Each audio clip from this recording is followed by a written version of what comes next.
ഹരേ കൃഷ്ണ. എല്ലാ ഭക്തജനങ്ങൾക്കും സ്വാഗതം. അടിയൻ്റെ വിനീതമായ നമസ്കാരം. മഹാഭാരതം ചർച്ച നമുക്ക് തുടരാം. ഉച്ചയ്ക്ക് നമ്മൾ മഹാഭാരതം ചർച്ച ചെയ്തപ്പോൾ പാണ്ഡവരും കൗരവരും കുരുക്ഷേത്ര ഭൂമിയിലേക്ക് സമ്പൂർണ്ണ സൈനികരുമായിട്ട് യാത്ര ആരംഭിക്കുകയാണ്. ആ സൈന്യത്തിൻ്റെ ഒരു ഏകദേശം സൈന്യത്തിൻ്റെ ആ ബലം എന്താണെന്ന് നമ്മൾ ഉച്ചയ്ക്ക് ചർച്ച ചെയ്തിരുന്നു. എത്രമാത്രം സൈനികരുണ്ടായിരുന്നു, എത്രമാത്രം ആനകളുണ്ടായിരുന്നു, അതൊക്കെ പൊതുവേ നമുക്കറിയാം. 11 അക്ഷോണിപ്പടയും 7 അക്ഷോണിപ്പടയും. പക്ഷേ അവരെങ്ങനെയായിരുന്നു പോയിരുന്നത്, ഏതൊക്കെ തരത്തിലുള്ള ആയുധങ്ങളുണ്ടായിരുന്നു, അവർ കൂട്ടത്തിൽ സഞ്ചരിക്കുമ്പോൾ ഏതൊക്കെ രീതിയിലായിരുന്നു സഞ്ചരിച്ചിരുന്നത്, അതൊക്കെ വിശദമായിട്ട് നമുക്ക് വർണ്ണിക്കാൻ കഴിയില്ല. കാരണം മഹാഭാരതത്തിൽ അത്രയും വിശദമായിട്ട് പറയുന്നില്ല, ചുരുക്കത്തിലേ പറയാൻ കഴിയും. കാരണം മഹാഭാരതം പൊതുവെ ഏറ്റവും വലിയ കാവ്യമാണ്. ഇത്രയും ശ്ലോകങ്ങൾ അടങ്ങിയിരിക്കുന്ന ഈ ലോകത്തിലെ ഏറ്റവും വലിയ കാവ്യമാണ് മഹാഭാരതം എന്ന് പറയുന്നത്. അന്നേരം ഓരോ ഡീറ്റെയിൽസും പറയും. വ്യാസമഹർഷിക്ക് അതിനുള്ള കഴിവുണ്ട്. കാരണം വ്യാസമഹർഷിക്ക് അത്രത്തോളം ശക്തികളുണ്ട്. അത് നേരിട്ട് അറിയാനും ഇത് വർണ്ണിക്കാനും ഉള്ള കഴിവുണ്ട്. പക്ഷേ അങ്ങനെയായിരുന്നു ഈ മഹാഭാരതം ഇത്രയും ശ്ലോകങ്ങളിലൊന്നും ഒതുങ്ങത്തില്ലായിരുന്നു. ഏകദേശം 1,00,000 ശ്ലോകങ്ങളോളം മഹാഭാരതത്തിലുണ്ട്. അന്നേരം അതിലൊന്നും ഒതുങ്ങത്തില്ലായിരുന്നു മഹാഭാരതം. ഇത്രയും വാസ്റ്റായിട്ടുള്ളൊരു ഗ്രന്ഥം വേറെയില്ല. ഒരുപാട് കാര്യങ്ങൾ അതിൽ പറയുന്നുണ്ട്. അതിലൂടെ നമുക്ക് കലിയുഗവാസികൾക്ക് ഒരു ഐഡിയ കിട്ടും എന്തായിരുന്നു നമ്മുടെ പൂർവികരുടെ കഴിവുകളൊക്കെ എന്നൊക്കെയാണ്.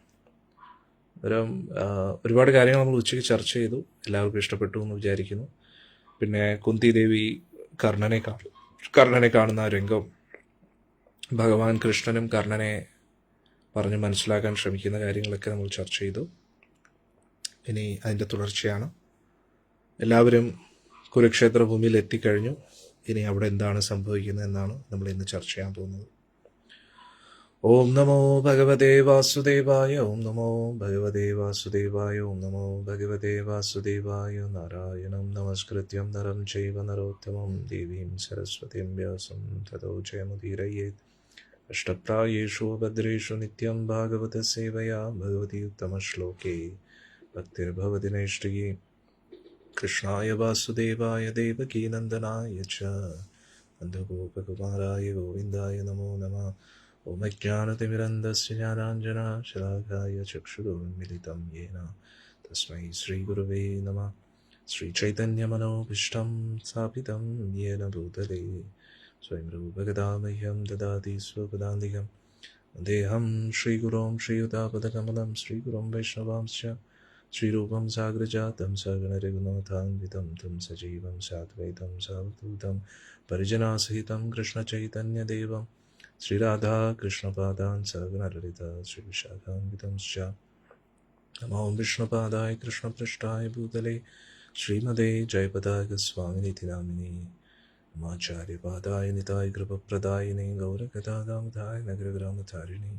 നമോ വിഷ്ണുപാദായ കൃഷ്ണപൃഷ്ഠായ ഭൂതലേ ശ്രീമതേ ഭക്തിവേദാന്ത സ്വാമിനിധി നാമിനേ. നമസ്തേ സാരസ്വതേ ദേവേ ഗൗരവാണി പ്രചാരിണേ നിർവിശേഷ ശൂന്യവാദി പാശ്ചാത്യദേശധാരിണേ. നമോ വിഷ്ണുപാദായ കൃഷ്ണപൃഷ്ഠായ ഭൂതലേ ശ്രീമതേ ഭക്തിസിദ്ധാന്ത സരസ്വതീതി നാമിനേ. ശ്രീവാഷവാനവീ ദേവി ദയിതായ കൃപാബ്ദയേ കൃഷ്ണസംബന്ധ വിജ്ഞാനദായിനേ പ്രഭവേ നമഃ. മാധുര്യോജ്വല പ്രേമാഢ്യ ശ്രീരൂപാനുഗഭക്തിദ ശ്രീഗൗരകരുണാ ശക്തി വിഗ്രഹായ നമോസ്തുതേ. നമസ്തേ ഗൗരവാണി ശ്രീമൂർത്തേ ദീനതാരിണേ രൂപാനുഗവിരുദ്ധ സിദ്ധാന്ത ദ്വന്ദ്വഹാരിണേ. നമോ ഗൗരകിശോരായ സാക്ഷാത് വൈരാഗ്യമൂർത്തയേ വിപ്രലംബരസാംബോധൈ പാദാംബുജായതേ നമഃ. നമോ ഭക്തിവിനോദായ സച്ചിദാനന്ദനാമിനേ ഗൗരശക്തിസ്വരൂപായ രൂപാനുഗവരായതേ. ഗൗരാവിർഭാവഭൂമേസ്ത്വം നിർദ്ദിഷ്ടസജ്ജനപ്രിയ വൈഷ്ണവ സർവഭൗമ ശ്രീജഗന്നാഥായ തേ നമഃ. നമോ മഹാവദന്യായ കൃഷ്ണപ്രേമപ്രദായതേ കൃഷ്ണായ കൃഷ്ണചൈതന്യനാമിനേ ഗൗരത്വസേ നമഃ. പഞ്ചതത്വാത്മകം കൃഷ്ണം ഭക്തരൂപസ്വരൂപകം ഭക്താവതാരം ഭക്താഖ്യം നമാമി ഭക്തശക്തികം.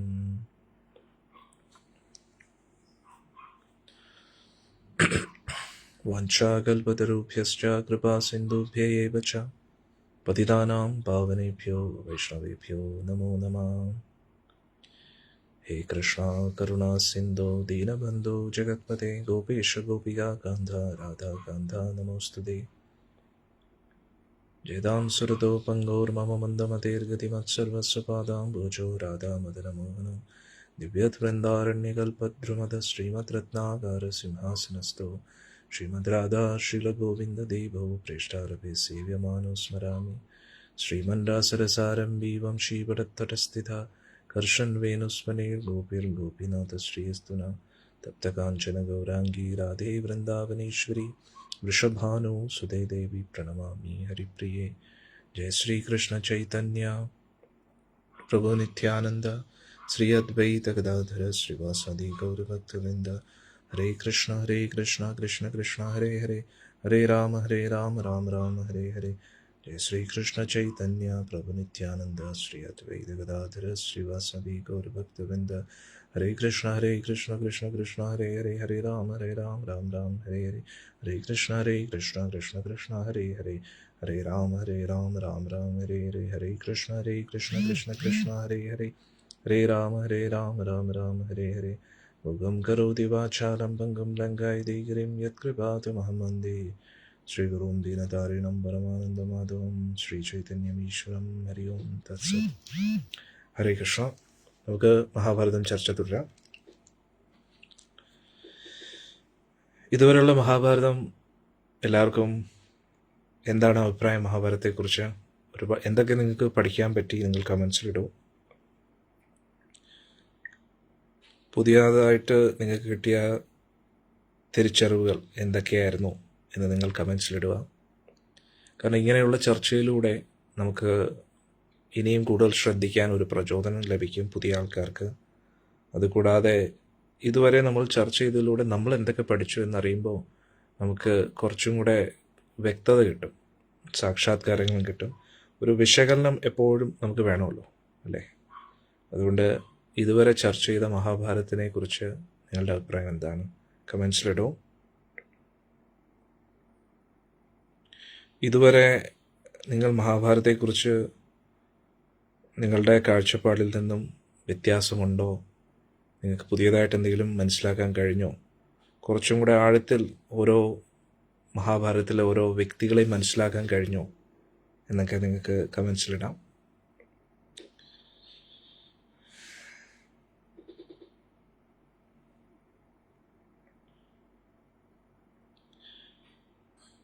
ഇപ്പോൾ ഏകദേശം മഹാഭാരതത്തിൻ്റെ പകുതിയോളം നമ്മുടെ കംപ്ലീറ്റ് ആയിരിക്കുകയാണ്.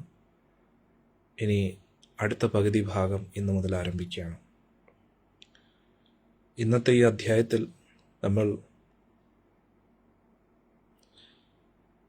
ഇരുപക്ഷത്തെയും സൈനികർ യുദ്ധത്തിനു വേണ്ടിയുള്ള തയ്യാറെടുപ്പുകളിലാണ്. എന്തൊക്കെയാണ് നമുക്ക് നോക്കാം. ദൃഷ്ടദ്യുമ്നനെ സേനാപതിയാക്കി, അത് നമ്മൾ അറിഞ്ഞു അല്ലേ?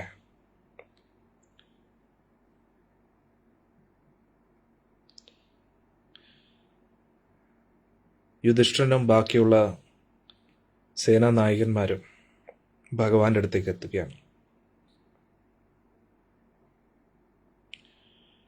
അവർ കേട്ടിരിക്കുന്നു ദുര്യോധൻ ഭീഷ്മരെയാണ് സേനാപതിയാക്കിയതെന്ന്.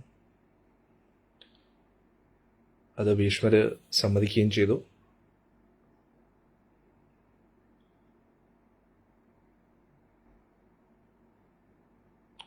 അപ്പോൾ യുധിഷ്ഠിരൻ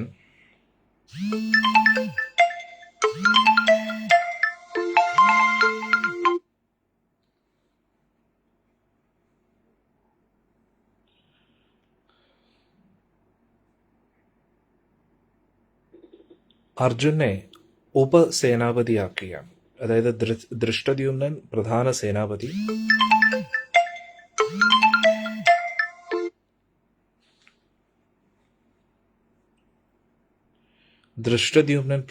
സേനാപതി, ദൃഷ്ടദ്യുമ്നൻ തൊട്ട് താഴെയായിട്ട് അർജുനെ തന്നെ നിയമിക്കുകയാണ്. കാരണം അർജുന് ഒരുപാട് കാര്യത്തിൽ നല്ല പ്രാവീണ്യമുണ്ട്. ആ ഒരു കഴിവുകളൊക്കെ യുദ്ധത്തിൽ ആവശ്യമായിട്ട് തോന്നും. എല്ലാ സൈനികർക്കും, പാണ്ഡവർക്ക് ആ ഒരു അർജുൻ്റെ കഴിവുകളെല്ലാം വേണ്ടി വരും.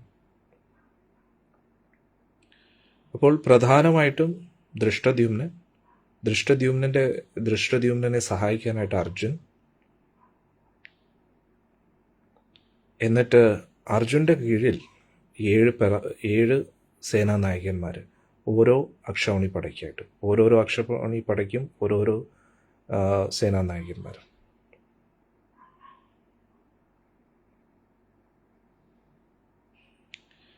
അങ്ങനെ പാണ്ഡവർ സൈന്യത്തിൻ്റെ തയ്യാറെടുപ്പുകളിലായപ്പോൾ ബലരാമസ്വാമി അവിടെ എത്തി.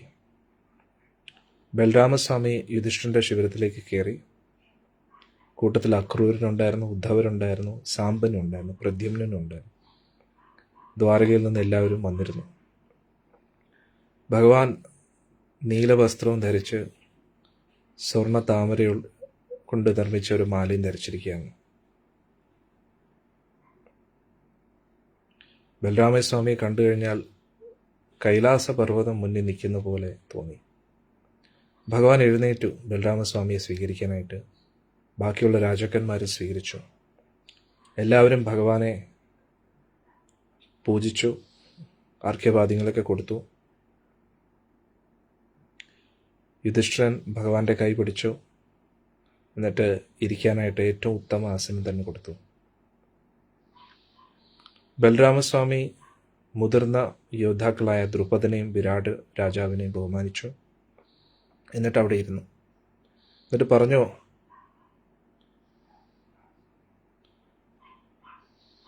ഒരുപാട് യോദ്ധാക്കൾ ഈ യുദ്ധത്തിൽ മരിക്കാൻ പോവുകയാണ്. എന്തായാലും ഇത് വിധിയുടെ തന്നെ തീരുമാനമാണ്, അത് മാറ്റാൻ കഴിയില്ല. എല്ലാ ക്ഷത്രിയർക്കും ഇത് മരണത്തിൻ്റെ വക്കിലേക്ക് എത്തിയിരിക്കുകയാണ്. ഈ ഒരു ഭൂമി രക്തം കൊണ്ടും മാംസം കൊണ്ടും കുഴഞ്ഞിരിക്കാൻ പോവുകയാണ്. രക്തം കൊണ്ട് നനഞ്ഞ് മാംസവും പേശികളും അതെല്ലാം കൊണ്ട് ഈ ഭൂമി നിറയാൻ പോവുകയാണ്. എനിക്ക് തോന്നുന്നു നിങ്ങളെല്ലാവരും ജീവനോടെ കാണുമെന്ന്.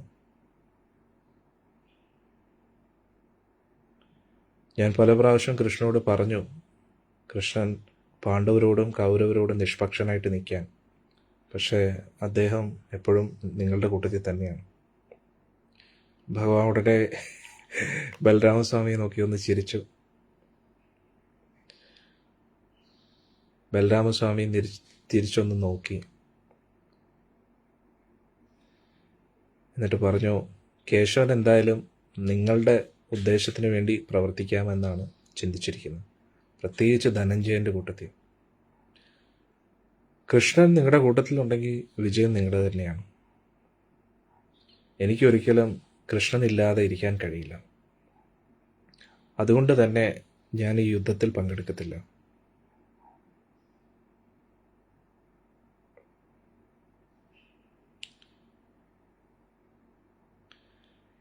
എന്നിട്ട് പറഞ്ഞു, എനിക്ക് ദുര്യോധനും ഭീമനും 2 പേരും ശിഷ്യരാണ്. എനിക്ക് 2 പേരും ഒരേപോലെയാണ്. അതുകൊണ്ട് ഞാൻ ഈ ഒരു സ്ഥലം വിട്ട് തീർത്ഥസ്ഥലങ്ങൾ സന്ദർശിക്കാൻ തീരുമാനിച്ചിരിക്കുകയാണ്. കാരണം ഇരു കൂട്ടരും തമ്മിൽ കൊല്ലുന്നത് എനിക്ക് കണ്ടുകൊണ്ട് നിൽക്കാൻ കഴിയില്ല.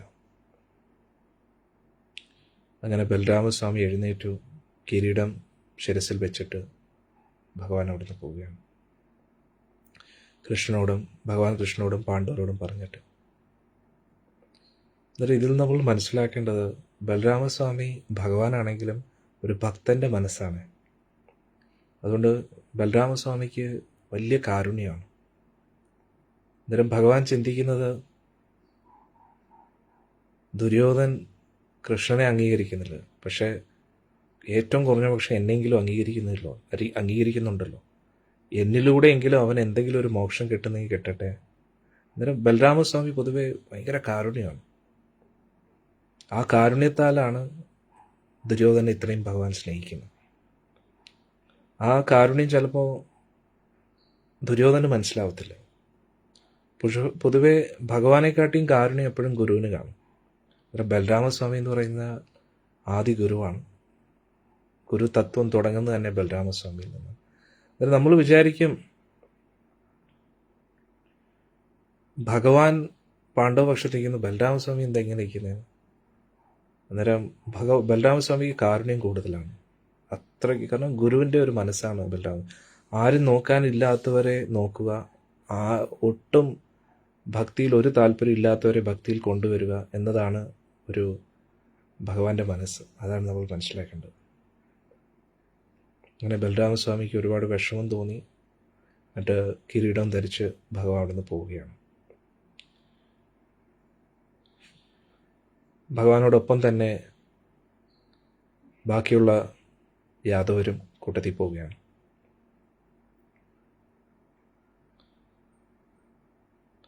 അതേ സമയത്ത് തന്നെ വേറൊരു വ്യക്തിയും കൂടെ അവിടെ എത്തി. അതാരായിരുന്നു? രുക്മി, ഭഗവാന്റെ അളിയൻ, രുക്മിണി ദേവിയുടെ സഹോദരൻ, ആങ്ങള, ഭീഷ്മകന്റെ പുത്രൻ. രുക്മി ഒരു അക്ഷൗണി പടയായിട്ടാണ് വന്നത്. അതുകൊണ്ട് രുക്മിണി ദേവിയെ സന്തോഷിപ്പിക്കാനായിട്ട് രുക്മി തീരുമാനിച്ചു, രുക്മിണിയുടെ ഭർത്താവിൻ്റെ പക്ഷത്ത് തന്നെ ഞാൻ നിൽക്കുമെന്ന്. അതായത് ഭഗവാൻ കൃഷ്ണൻ ഉള്ളിടത്ത സ്ഥലത്ത് വില്ലൊക്കെ പിടിച്ച് ഞാണൊക്കെ വലിച്ച് വലിയ സന്തോഷത്തോടുകൂടി ഉത്സാഹത്തോടുകൂടി യുധിഷ്ഠിരൻ്റെ ശിഖരത്തിലേക്ക് എത്തി. പാണ്ഡവർ വളരെ സന്തോഷത്തോടുകൂടി അദ്ദേഹത്തെ സ്വീകരിച്ചിരുത്തി. എന്നിട്ട് ആള് പറഞ്ഞു, യുധിഷ്ഠിര, കൗരവരെ ഓർത്ത് നിനക്ക് എന്തെങ്കിലും ഭയം ഉണ്ടെങ്കിൽ ധൈര്യമായിട്ടിരിക്കൂ, ഞാൻ നിന്നെ സഹായിക്കാൻ നിന്റെ കൂട്ടത്തിലുണ്ട്. എൻ്റെ ശക്തിയുടെ മുമ്പിൽ പിടിച്ചിരിക്കാൻ കഴിവുള്ള ആരുമില്ല. നിന്റെ ശത്രുക്കൾക്ക് ഒരിക്കലും എൻ്റെ മുമ്പിൽ പിടിച്ചിരിക്കാൻ കഴിയില്ല.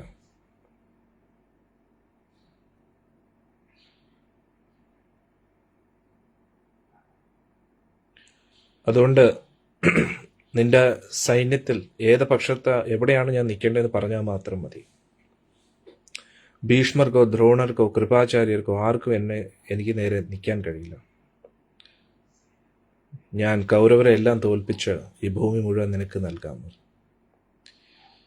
അർജുന് രുക്മിണിയുടെ ഈ അഹങ്കാരം നിറഞ്ഞ വാക്കുകൾ ഒട്ടും സഹിക്കാൻ പറ്റില്ല. അർജുൻ ചിരിച്ചിട്ട് പറഞ്ഞു, ഞാൻ കുരുവംശത്തിൽ ജനിച്ച ആളാണ്, ഞാൻ പാണ്ഡുപുത്രനാണ്, ദ്രോണരുടെ ശിഷ്യനാണ്, എനിക്ക് കേശവന്റെ സഹായമുണ്ട്.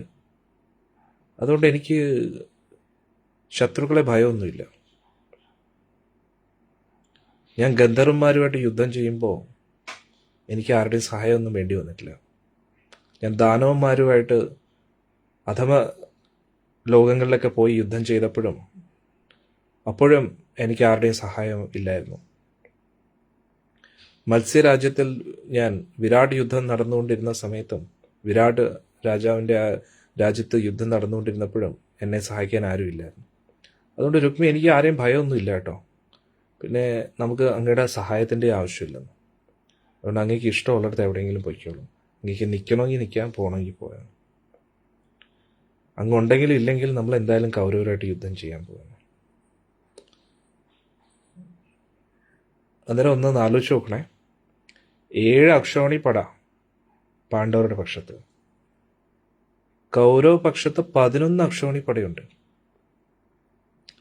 എന്നിട്ടും രുക്മിയെ ചേർക്കാൻ അവർ അവിടെ എന്തോ പറയുന്ന നയതന്ത്രവും ഉപയോഗിച്ചില്ല. എന്തുകൊണ്ട്? ഇങ്ങനെയുള്ളവർ വേണ്ട. ടീം വർക്കാണ് ഏറ്റവും ഇമ്പോർട്ടൻ്റ്. ഒറ്റ ടീമായിട്ട് നിൽക്കാൻ പറ്റുന്നവർ മതി.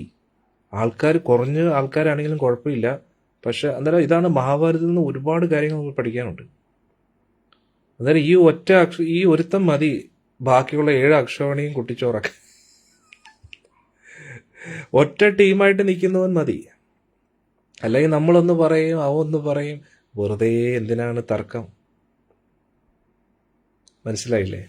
അതുകൊണ്ട് അർജുൻ തീരുമാനിച്ചു, നീ നിൽക്കണമെങ്കിൽ നിൽക്കൂ, പോകണമെങ്കിൽ പോകും, വേണമെങ്കിൽ. അന്നേരം ഈ സ്ഥലത്ത് അർജുൻ്റെ സ്ഥാനത്ത് ദുര്യോധനാണെങ്കിൽ നീ വന്നോളൂ എന്ന് പറയാം. പക്ഷെ അവിടെ നിന്നും പുറത്താക്കും കേട്ടോ, അത് വേറെ കാര്യം. അതായത് പാണ്ഡവരുടെ രീതിയിലായിരുന്നു. അതായത് പാണ്ഡവരെ പോലെ കുറഞ്ഞ അക്ഷൗണി പടയായിട്ടാണ്, 7 അക്ഷൗണി പടയേ ഉള്ളൂ. അന്നേരം രുക്മി ഒരു അക്ഷൗണി പടയായിട്ടാണ് വന്നത്. അപ്പോൾ വേണമെങ്കിൽ പാണ്ഡവർക്ക് ഈസി ആയിട്ട് സ്വീകരിക്കായിരുന്നു. മനസ്സിലായില്ലേ?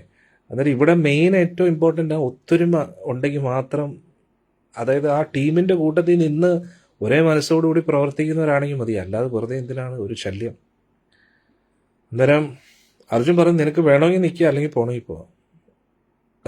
അതും ഇതാരാണ് നോക്കണം? ഭഗവാന്റെ അളിയനാണ്. അളിയനിട്ട് നല്ല പണിയും ഭഗവാൻ നേരത്തെ കൊടുത്തിട്ടുണ്ട്, അത് വേറെ കാര്യം. അന്നേരം അർജുൻ പറയുന്നത് കേട്ടപ്പോൾ ബാക്കിയുള്ള എല്ലാവരും അത് അംഗീകരിക്കുകയും ചെയ്തു. പക്ഷെ ഏറ്റവും വലിയ അത്ഭുതം, ഭഗവാൻ ഒന്നും മിണ്ടിയില്ല.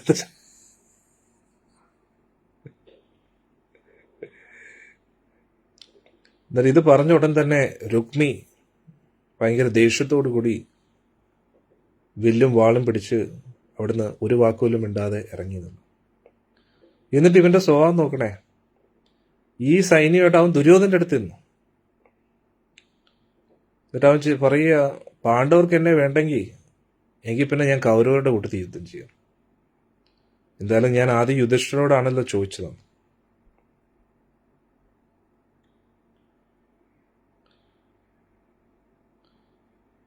എന്നിട്ട് അവന്റെ സ്വഭാവം നോക്കണേ, കാരണം അവന് ഏറ്റവും കൂടുതൽ സന്തോഷം ദുര്യോധന്റെ കൂട്ടത്തിൽ യുദ്ധം ചെയ്യാനായിരുന്നു. കാരണം രുക്മിക്ക് ഇപ്പോഴും സ്വയംവരത്തിൽ നടന്ന സംഭവങ്ങളൊക്കെ ഓർമ്മയുണ്ട്. രുക്മി ആഗ്രഹിച്ചത് രുക്മിണി ദേവി ശിശുപാലനെ വിവാഹം കഴിക്കണമെന്നായിരുന്നു. പക്ഷേ ഭഗവാൻ കൃഷ്ണൻ രുക്മിണി ദേവി അവിടുന്ന് കൊണ്ടുപോവുകയായിരുന്നു. ഭഗവാനെ പിടിക്കാനായിട്ട് ശ്രമിച്ചു, ഭഗവാനായിട്ട് യുദ്ധം ചെയ്തു. ഭഗവാൻ രുക്മിയെ തോൽപ്പിക്കുകയാണ്. ഭഗവാനെ അപമാനിക്കുകയും ചെയ്തു. അവൻ്റെ മുടിയൊക്കെ ഷേവ് ചെയ്ത് കളഞ്ഞു ഭഗവാൻ. പകുതി മുടിയാക്കി വെച്ചു, പകുതി മീശയാക്കി വെച്ചു. അതുകൊണ്ട് ഇത് പ്രതികാരം ചെയ്യാൻ നല്ലൊരു അവസരമാണെന്ന് രുക്മി കരുതി. അതുകൊണ്ട് രുക്മി നേരെ ദുര്യോധന്റെ മുമ്പിൽ ചെന്നു. എന്നിട്ട് യുധിഷ്ഠിരന്റെ മുമ്പിൽ പറഞ്ഞ അതേ കാര്യങ്ങൾ തന്നെ ദുര്യോധന്റെ അടുത്തും പറഞ്ഞു. എന്തു പറഞ്ഞു? ദുര്യോധന, നീ പാണ്ഡവരെ ഭയപ്പെടേണ്ട, ഞാൻ നിന്നെ സഹായിക്കാനായിട്ട് വന്നിട്ടുണ്ട്. ദുര്യോധനനെ പറഞ്ഞു, എനിക്ക് നിന്റെ ആ സഹായമൊന്നും വേണ്ട. ദുര്യോധനൻ ചിരിച്ചിട്ട് പറഞ്ഞു, എനിക്ക് പാണ്ഡവർ എന്തിനു ഭയം? എൻ്റെ ചുറ്റും ഏറ്റവും വലിയ യോദ്ധാക്കളുണ്ട്. ഞാൻ സ്വയം വലിയൊരു യോദ്ധാവാണ്. അതുകൊണ്ട് നീ ഇവിടുന്ന് പൊയ്ക്കോളാൻ പറഞ്ഞു. രണ്ടിടത്തുനിന്നും ഗെറ്റ് ഔട്ട് കിട്ടിയപ്പോൾ രുക്മി നേരെ വീട്ടിൽ പോയിരുന്നു. എന്നിട്ട് ഞാൻ രണ്ടുപേർക്കും വേണ്ടി പിന്നെ ഞാൻ എന്തിനു യുദ്ധത്തിൽ പങ്കെടുക്കണമെന്ന് പറഞ്ഞ് അവിടെ തന്നെ ഇരുന്നു. അവർ തമ്മി അടിച്ച് ചാവട്ടെ എന്ന് പറഞ്ഞു.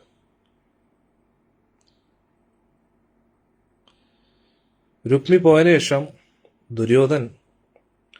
ദുര്യോധന്റെ യോദ്ധാക്കളെ എല്ലാവരും വിളിച്ചു.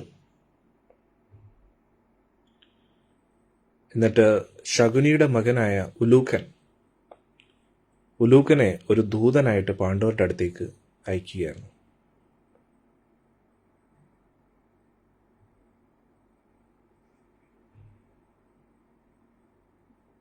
അന്നേരം ഉലൂക്കനെ അയച്ചതിൻ്റെ പ്രധാന ലക്ഷ്യം ശത്രുക്കളെ ഒന്ന് കളിയാക്കുക, അതിനോടൊപ്പം തന്നെ അവരുടെ സൈന്യ നീക്കങ്ങളെ മനസ്സിലാക്കുക എന്നതായിരുന്നു. ദുര്യോധൻ പറഞ്ഞു, ഉലൂക്ക, നീ പാണ്ഡവരുടെ അടുത്ത് ചെല്ലു. കൃഷ്ണൻ കേൾക്കെ തന്നെ ഞാൻ ഈ പറയുന്ന കാര്യങ്ങൾ അതേപടി പറയുക. യുദ്ധത്തിനുള്ള സമയമായി. ഇത്രയും കാലം നമ്മൾ കാത്തിരുന്ന ആ നിമിഷം എത്തിയിരിക്കുകയാണ്. ഈ ലോകം കണ്ടതിൽ വെച്ച് ഏറ്റവും വലിയൊരു യുദ്ധമായിരിക്കും ഇനി നടക്കാൻ പോകുന്നത്. ഇങ്ങനെ ഒരു യുദ്ധം ഇനി ഒരിക്കലും ചിലപ്പോൾ നടക്കത്തില്ല. ഇതിനെല്ലാം കാരണക്കാർ നിങ്ങൾ തന്നെയാണ്. നിങ്ങൾ വലിയ വലിയ വാചകമൊക്കെ അടിക്കുമായിരുന്നല്ലോ, സഞ്ജയനിലൂടെ പല സന്ദേശം അയച്ചല്ലോ. ഇനി നിങ്ങൾക്ക് യഥാർത്ഥ ശക്തി ഉണ്ടോ ഇല്ലയോ നമുക്ക് നേരിട്ട് കാണാം. എന്നിട്ട് പറഞ്ഞോ, ഇത് യുധിഷ്ഠിരനോട് പറയുക, നീ എന്തോ വലിയ ധർമ്മിഷ്ഠനായിട്ടൊക്കെ കാണിക്കുന്നത്? നീ ഭരതവംശത്തിൽ ജനിക്കാൻ എന്തെങ്കിലും അർഹത നിനക്കുണ്ടോ? നീ സമ്പത്തിന് വേണ്ടി നിന്റെ സ്വന്തം കുലത്തിലുള്ള എല്ലാവരെയും കൊല്ലാൻ ആഗ്രഹിക്കുകയല്ലേ? പുറമേ വലിയ പുണ്യവാനായിട്ട് കാണിക്കുന്നു, ധർമ്മിഷ്ഠനായിട്ട് കാണിക്കുന്നു, പക്ഷെ അതേ സമയത്ത് ക്രൂര പ്രവൃത്തികളാണ് നീ ചെയ്തുകൊണ്ടിരിക്കുന്നത്.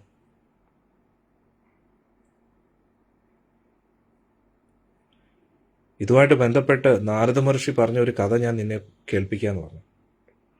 ഒരിക്കൽ ഒരു പൂച്ച ഗംഗാ നദിയുടെ അടുത്തേക്ക് പോയി. എന്നിട്ട് പറഞ്ഞു, ഞാൻ ഇനി ധർമ്മം ചെയ്യാൻ പോവുകയാണ്, ഇനി സാത്വിക ജീവിതത്തിൽ ഞാൻ ജീവിക്കാൻ പോവുകയാണ് എന്ന് പൂച്ച ഗംഗാ തീരത്തിരുന്നുകൊണ്ട് പറയുകയാണ്. എന്നിട്ട് അവിടെയുള്ള പക്ഷികളെല്ലാം ആ പൂച്ച പറഞ്ഞത് വിശ്വസിച്ചു. എല്ലാവരും ആ പൂച്ചയെ സ്തുതിക്കാൻ തുടങ്ങി. അങ്ങനെ പൂച്ച അവിടെ ഇന്ന് തപശ്ചര്യകളൊക്കെ ചെയ്യാൻ തുടങ്ങി. കുറച്ച് കഴിഞ്ഞപ്പം എലിക്ക് വരെ പൂച്ചയോട് വലിയ സ്നേഹം തോന്നി. കാരണം ഇപ്പം പൂച്ച വളരെ ശാന്തനായിട്ട് ഒരുപാട് തപശ്ചര്യകൾ ചെയ്യുകയാണ്. അതുകൊണ്ട് അവരെല്ലാവരും പൂച്ചയായിട്ട് സൗഹൃദത്തിൽ ജീവിക്കാൻ തുടങ്ങി. കാരണം പൊതുവേ പൂച്ച എന്ന് പറഞ്ഞാൽ എലികളുടെയും പക്ഷികളുടെയൊക്കെ ശത്രുവാണ്. എന്നിട്ട് എലി പറഞ്ഞു, ഞാൻ ഇനി അങ്ങയുടെ സംരക്ഷണത്തിൽ കഴിയാൻ പോവുകയാണ്, അങ്ങാണ് നമ്മുടെ ഏറ്റവും വലിയ സുഹൃത്തും നമ്മുടെ ആശ്രയം, അതുകൊണ്ട് നമുക്കെതിരെയുള്ള ആൾക്കാരിൽ നിന്ന് നമ്മളെ രക്ഷപ്പെടുത്തണമെന്ന്. പൂച്ചയ്ക്ക് ആദ്യം താല്പര്യമില്ലായിരുന്നു, പക്ഷെ പിന്നെ സമ്മതിച്ചു. ഞാൻ സമ്മതിക്കുന്നു, എന്നെ കൊണ്ട് പറ്റുന്നതൊക്കെ ഞാൻ ചെയ്യാം, പക്ഷെ എനിക്ക് നിങ്ങളുടെ സഹായം കൂടെ വേണം. ഞാൻ ഒരുപാട് തപശ്ചര്യകളൊക്കെ ചെയ്തിട്ടുണ്ട്, അതുകൊണ്ട് എനിക്ക് അനങ്ങാൻ കഴിയുന്നില്ല. അതുകൊണ്ട് എല്ലാ ദിവസവും എന്നെ നിങ്ങളെല്ലാവരും കൂടെ സഹായിച്ച് കുളിക്കാൻ എന്നെ നദീതീരത്ത് കൊണ്ടുപോകണം. എലികളെല്ലാം അത് സമ്മതിച്ചു. അങ്ങനെ എല്ലാ എലികളും പൂച്ചയ്ക്ക് ചുറ്റും ജീവിക്കാൻ തുടങ്ങി.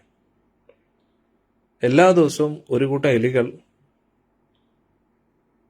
പൂച്ചയെ സഹായിക്കും കുളിക്കാനായിട്ട്, നദീതീരത്ത് പോകാനായിട്ട്. പൂച്ച എന്ത് ചെയ്യും? എല്ലാവരെയും അകത്താക്കും. അങ്ങനെ പൂച്ച വലുതായിക്കൊണ്ടേയിരുന്നു, ശക്തനായിക്കൊണ്ടേയിരുന്നു. പക്ഷെ എലികളുടെ എണ്ണം കുറഞ്ഞുകൊണ്ടേയിരുന്നു. അങ്ങനെ എലികൾക്ക് മനസ്സിലായി പൂച്ചയുടെ പരിപാടി എന്താന്ന്. അന്നേരം ബുദ്ധിമാനായിട്ടുള്ള ഒരു എലി പറഞ്ഞു, ഫലമൂലാദികൾ മാത്രം കഴിച്ചുകൊണ്ടിരിക്കുന്ന ഒരു വ്യക്തിക്ക് ഇത്രയും ശക്തി ഒരിക്കലും ലഭിക്കത്തില്ല. അതുകൊണ്ട് ഇവൻ വെറും പുറമെ ഭക്തി അഭിനയിക്കുകയാണ്. അവൻ്റെ യഥാർത്ഥ ലക്ഷ്യം നമ്മളെ എല്ലാവരെയും ഭക്ഷിക്കുക എന്നതാണ്. ഇതറിഞ്ഞ ഉടൻ തന്നെ എലികളെല്ലാം എല്ലാ ദിശകളിലേക്ക് ഓടി. പൂച്ചയും പൂച്ചയുടെ പരിപാടി തുടർന്നുകൊണ്ടേയിരുന്നു. അന്നേരം ഈ കഥ പറഞ്ഞിട്ട്, ഇത് നാരദ മഹർഷി പറഞ്ഞു കൊടുത്ത കഥയാണെന്ന് പറഞ്ഞു പുരാണങ്ങളിൽ. എന്നിട്ട് ദുര്യോധനൻ പറയുക, യുധിഷ്ഠിരാ, നീയും അതേപോലെ തന്നെയാണ് ഇപ്പം പെരുമാറിക്കൊണ്ടിരിക്കുന്നത്. നീ വലിയ രീതിയിൽ ധർമ്മം എന്നൊക്കെ പറഞ്ഞുകൊണ്ടിരിക്കുന്നു, പക്ഷെ യഥാർത്ഥത്തിൽ നീ കുലത്തിന് തന്നെ വലിയൊരു കളങ്കമാണ്. നീ പുറത്തു വന്ന് യുദ്ധം ചെയ്യുക, നീ യുദ്ധത്തിലൊന്ന് ജയിച്ചു കാണിക്കുക. നിനക്ക് ഓർമ്മയുണ്ടോ നമ്മളെങ്ങനെയാണ് നിന്നെ വിഷം കൊടുത്ത് കൊല്ലാൻ നോക്കിയത്? ഭീമനെ ലാക്ഷാഗരത്തിൽ ചുട്ടുകൊല്ലാൻ നോക്കിയത് നിനക്ക് ഓർമ്മയുണ്ടോ? ദ്രൗപദിയെ അപമാനിച്ചത് നീ മറന്നുപോയോ? നിന്റെ യഥാർത്ഥ ശക്തി നീ യുദ്ധത്തിൽ കാണിക്കാൻ പറഞ്ഞു. അങ്ങനെ പല രീതിയിലും പ്രകോപിപ്പിക്കുന്ന രീതിയിൽ ദുര്യോധനൻ സംസാരിച്ചു, കളിയാക്കി ചിരിച്ചു. പല രീതിയിലും പാണ്ഡവരെ കളിയാക്കി, അവരുടെ ശക്തിയെ അപമാനിക്കുന്ന രീതിയിൽ, പരിഹസിക്കുന്ന രീതിയിൽ സംസാരിച്ചു. എന്നിട്ട് സ്വന്തം ശക്തിയെ തന്നെ ഒരുപാട് പൊക്കി പറഞ്ഞു. പാണ്ഡവരെടുത്ത ഓരോരോ പ്രതിജ്ഞയെക്കുറിച്ചും ദുര്യോധനൻ ഓർമ്മിപ്പിച്ചുകൊണ്ടേയിരുന്നു. ഓർമ്മയില്ലേ നിങ്ങൾ എടുത്ത പ്രതിജ്ഞ? എൻ്റെ തുട പൊട്ടിക്കുമെന്നോ അങ്ങനെ എന്തൊക്കെയോ പറഞ്ഞില്ലേ? ദുര്യോധനൻ ഭഗവാൻ കൃഷ്ണന്റെ വിശ്വരൂപത്തെ ഓർത്തു.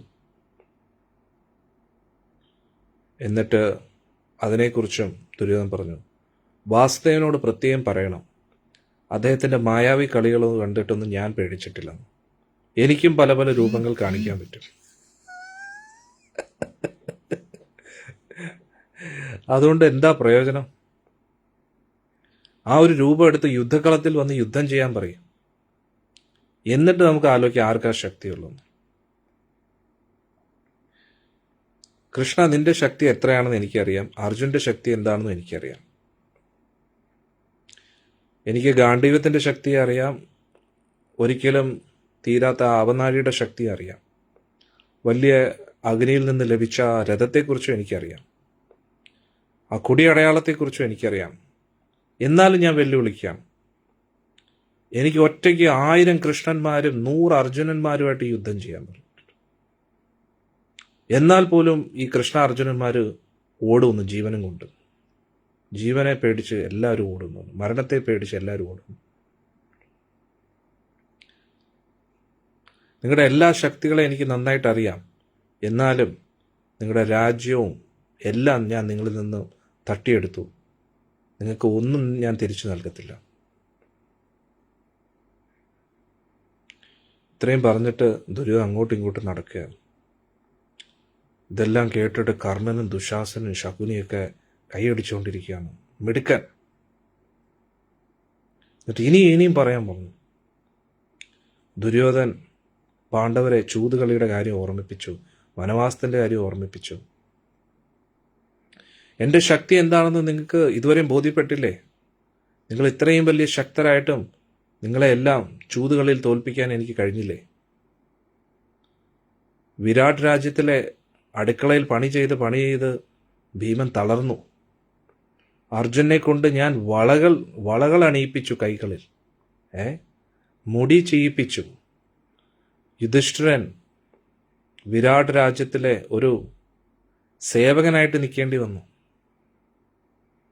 ഇങ്ങനെ നല്ലൊരു ശിക്ഷയല്ല നിങ്ങൾക്ക് എല്ലാവർക്കും ഞാൻ നൽകിയത്. അതുകൊണ്ട് പാണ്ഡവരെ കുറിച്ച് എനിക്ക് ഒട്ടും ഭയമില്ല, കൃഷ്ണനെക്കുറിച്ച് ഒട്ടും ഭയമില്ല. ഇനി നിങ്ങളുടെ കൂട്ടത്തിൽ യുദ്ധം ചെയ്യുന്ന മണ്ടന്മാരെ എനിക്ക് ഭയമില്ല. ഞാൻ ഒരു ചെറിയ ഭാഗം പോലും എൻ്റെ രാജ്യത്തിലെ നിനക്ക് തിരിച്ചു തരത്തില്ലെന്ന്. ഉലൂകൻ ദുര്യോധനൻ പറഞ്ഞ എല്ലാ കാര്യങ്ങളും അതേ ഭാവത്തിൽ എല്ലാം ഓർത്തു വെച്ചു.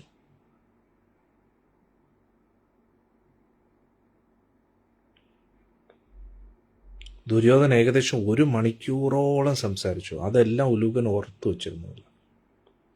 എന്നിട്ട് ദുര്യോധനൻ പറഞ്ഞു, നാളെ തന്നെ യുദ്ധം ആരംഭിക്കട്ടെ. പിന്നെ നിങ്ങളുടെ ഭവിഷ്യത്ത് എന്താണ് എന്ന് നമുക്ക് നോക്കാം.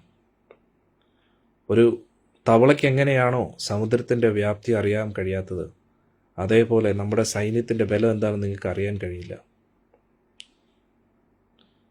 ഭീഷ്മരെയും ദ്രോണരെയും കൃപാചാര്യരെയും ആരാണോ തോൽപ്പിക്കാൻ ആഗ്രഹിക്കുന്നത് അവരൊക്കെ മണ്ടന്മാരാണ്. ഒറ്റയ്ക്ക് ഒരു സമുദ്രം നീന്തി മറികടക്കുക എന്ന് ചിന്തിക്കുന്ന പോലെയാണത്. വലിയ ഒരു സമുദ്രത്തെ പോലെയാണ് നമ്മുടെ കുരു സൈന്യം.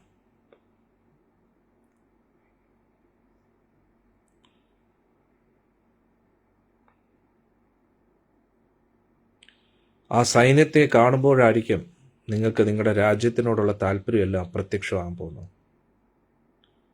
ഈ ലോകം ഭരിക്കാനുള്ള ആ ഒരു ധൈര്യമൊക്കെ ചോർന്നു പോകും. അതായത് ഒരു തപോബലം ഇല്ലാതെ സ്വർഗത്തിൽ പോകാൻ ആഗ്രഹിക്കുന്ന ആൾക്കാരെ പോലെയാണ് നിങ്ങളുടെ ആഗ്രഹം. നാളെ നമുക്ക് കാണാം ആരാണ് യഥാർത്ഥത്തിൽ രാജ്യം ഭരിക്കേണ്ടതും ഭരിക്കാൻ പാടില്ലാത്തതും. ഉടൻ തന്നെ ഉലൂകനോട് ഇത് വേഗം പോയി സന്ദേശം കൊടുക്കാം. ദുര്യോധൻ്റെ ഒരു എന്തോ പറയാനല്ലേ, ഇത്രയൊക്കെ ആയിട്ടും ദുര്യോധന ഒരു മാറ്റം ഇല്ലെന്നുള്ളതാണ്. ഉലൂകൻ ഉടൻ തന്നെ രഥത്തിൽ കയറി. എന്നിട്ട് പാണ്ഡവ ശിബിരത്തിലേക്ക് പോയി. ദുര്യോധനൻ പറഞ്ഞ ഓരോ കാര്യങ്ങളും ഉലൂകൻ്റെ മനസ്സിലുണ്ടായിരുന്നു. ഉലൂകന് നല്ല ബോധ്യം ഉണ്ടായിരുന്നു. ഈ വാക്കുകളൊക്കെ അവിടെ പറയുമ്പോൾ പാണ്ഡവർ ക്രോധത്താൽ വിറച്ചുകൊണ്ടിരിക്കുന്നു. അതുകൊണ്ട് മുൻകൂർ ജാമ്യം എടുക്കുന്ന പോലെ ഉലൂകൻ യുധിഷ്ഠിരനോട് ആദ്യമേ പറഞ്ഞു, ഞാനൊരു ദൂതൻ മാത്രമാണ്. ഞാൻ പറയുന്ന വാക്കുകൾ കേട്ടിട്ട് നിങ്ങൾ ദേഷ്യപ്പെടരുത്. ദുര്യോധൻ പറഞ്ഞ അതേ കാര്യം തന്നെയാണ് ഞാൻ നിങ്ങളോട് പറയുന്നത്. യുധിഷ്ഠിരൻ ചിരിച്ചു. എന്നിട്ട് ഉലൂകനോട് ഇരിക്കാൻ പറഞ്ഞു. എന്നിട്ട് പറഞ്ഞു, ഭയപ്പെടേണ്ട, ധൈര്യമായിട്ട് നീ പറയൂ. ഇടുങ്ങിയ ചിന്താഗതിയുള്ള ആ ദുര്യോധൻ അത്യാഗ്രഹത്താലും ദീർഘവീക്ഷണം ഇല്ലാത്തതിനാലും അവ എന്തൊക്കെ മണ്ടത്തരങ്ങളാണ് പറഞ്ഞതെന്ന് പറയാൻ പറഞ്ഞു. ഉലൂകൻ ചുറ്റും ഭയത്താൽ ഇങ്ങനെ നോക്കുകയാണ്. എല്ലാ മുതിർന്ന പാണ്ഡവരും അവിടെ ഇരിക്കുകയാണ്. അവരെല്ലാം അവരുടെ ശക്തമായിട്ടുള്ള കവചങ്ങളും പട്ടുവസ്ത്രങ്ങളും ഒക്കെ ധരിച്ച് അവിടെ ഇരിക്കുകയാണ്. എല്ലാവരും ആകാംക്ഷയോടെ കാത്തിരിക്കുകയാണ്, ഇവ എന്താ പറയാൻ പോകുന്നത്.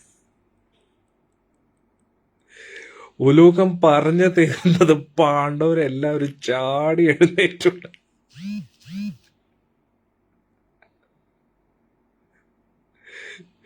ദേഷ്യത്താൽ വിറച്ച് എല്ലാരും തുറിച്ച് അങ്ങോട്ടും ഇങ്ങോട്ടും പല്ല് കടിച്ചു പിടിച്ച് ഇങ്ങനെ ആക്കിക്കൊണ്ടിരിക്കുകയാണ്. എന്നിട്ട് ഇങ്ങനെ എല്ലാരും ദേഷ്യത്താൽ വിറച്ചുകൊണ്ടിരിക്കുന്നു. പാമ്പ് ചീറ്റുന്നത് പോലെ എല്ലാവരും വിറച്ചുകൊണ്ടിരിക്കുകയാണ്. ഭീമന്റെ കണ്ണൊക്കെ ചുവന്നു. എന്നിട്ട് കൃഷ്ണനെ നോക്കി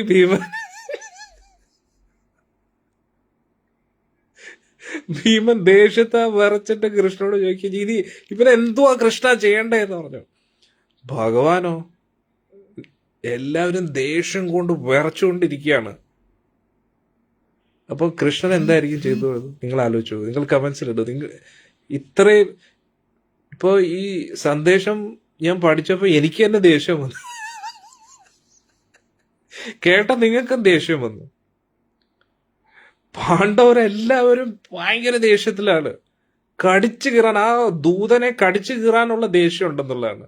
അവന്റെ നാക്ക് പിടിച്ച് വലിച്ച് പുറത്തെടുത്ത് അതിനെ തുണ്ടം ആക്കാനുള്ള ദേഷ്യം ഉണ്ടെന്നുള്ളതാണ്. എല്ലാവരും ദേഷ്യത്തിലിരിക്കുക. ഭീമനാണെങ്കിൽ കണ്ണൊക്കെ ചുമന്ന് ഒന്നും പറയേണ്ട ഒരു പരുവായിട്ടിരിക്കുകയാണ്. എന്നിട്ട് ഭഗവാൻ കൃഷ്ണനെ നോക്കി.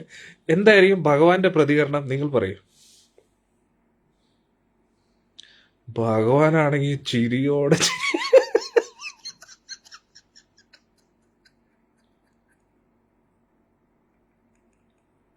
ഭഗവാൻ വയറു പൊത്തി ചിരിയോടെ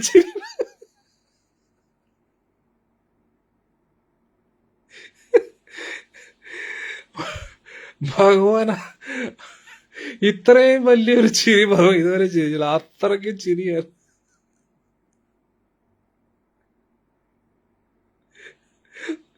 ഭഗവാൻ എന്തോ വലിയ തമാശ കേട്ടതുപോലെ ചിരിച്ച് വയറ് പൊത്തി ചിരിക്കുകയായിരുന്നു.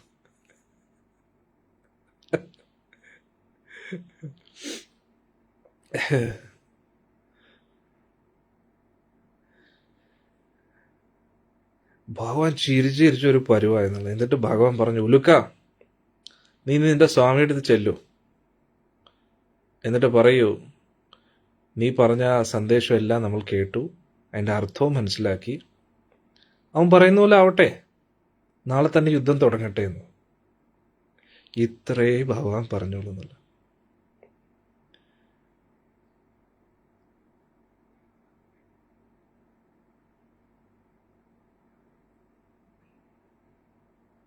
ദുര്യോധന്റെ ആ അധിക്ഷേപ വാക്കുകളെല്ലാം കേട്ടിട്ട് ആ പാണ്ഡവ കൂട്ടത്തിലിരുന്ന ഓരോ രാജാക്കന്മാരും പൊട്ടിത്തെറിക്കുന്ന അവസ്ഥയിലായിരുന്നു ഇരുന്നത്. അവരെല്ലാം കയ്യും കാലും ഒക്കെ അടിക്കുമായിരുന്നു, ഇടിക്കുമായിരുന്നു. അവിടെ കണ്ണി കാണുന്ന എല്ലാം ഇടിച്ചമർത്തുമായിരുന്നു, ചവിട്ടുകയായിരുന്നു. അവരെല്ലാം കൈ ഇങ്ങനെ ഉരച്ചുകൊണ്ടിരിക്കുകയാണ്. ഭീമൻ വിറച്ചുകൊണ്ട് ഗർജിച്ചുകൊണ്ടിരിക്കുകയാണ്. എടാ മണ്ട, ഞാൻ നിന്റെ വാക്കുകളൊക്കെ കേട്ടു. നമ്മൾ ദുർബലരാണെന്ന് നീ ചിന്തിക്കുന്നു അല്ലേ? ഉലൂക്ക, എന്റെ സന്ദേശം നിന്റെ സ്വാമിക്ക് കൊടുക്കാൻ പറഞ്ഞു. ഭീമൻ നല്ല മറുപടി കൊടുക്കും, ചുട്ട മറുപടി. ഭീമന്റെ മറുപടി എന്താ നോക്കാം. നല്ല രസമായിരിക്കും. എടാ ദുര്യോധന, നിന്റെ കിളവനായ അച്ഛനെ ചിന്തിച്ചുകൊണ്ട് മാത്രം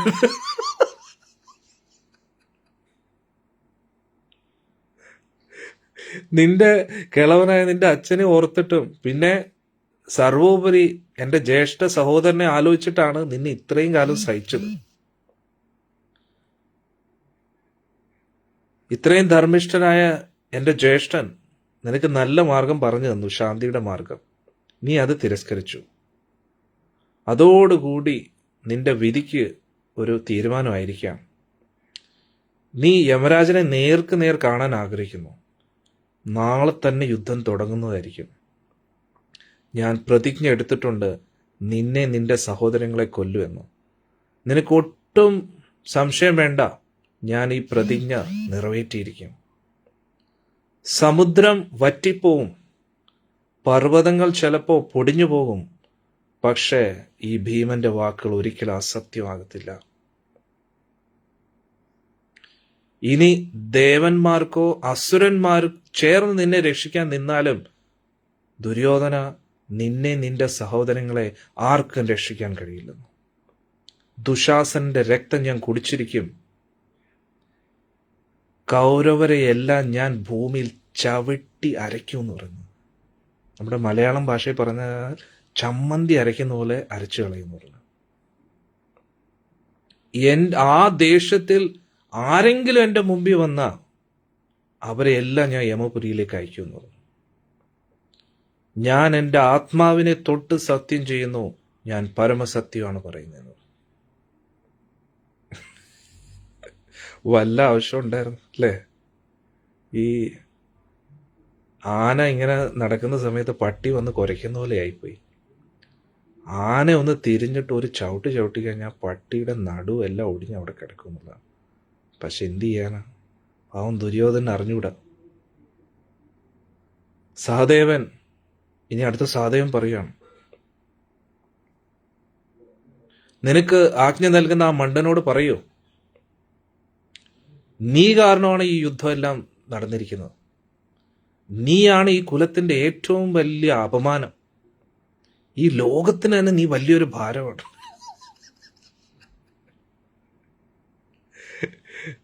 ശകുനിയെ പോലെ ഒരു ദുഷ്ടനെ നിനക്ക് നിന്റെ മാർഗദർശിയായിട്ട് കിട്ടിയിട്ടുണ്ട്. അതോടുകൂടി നിന്റെ കാര്യത്തിൽ ഒരു തീരുമാനമായി.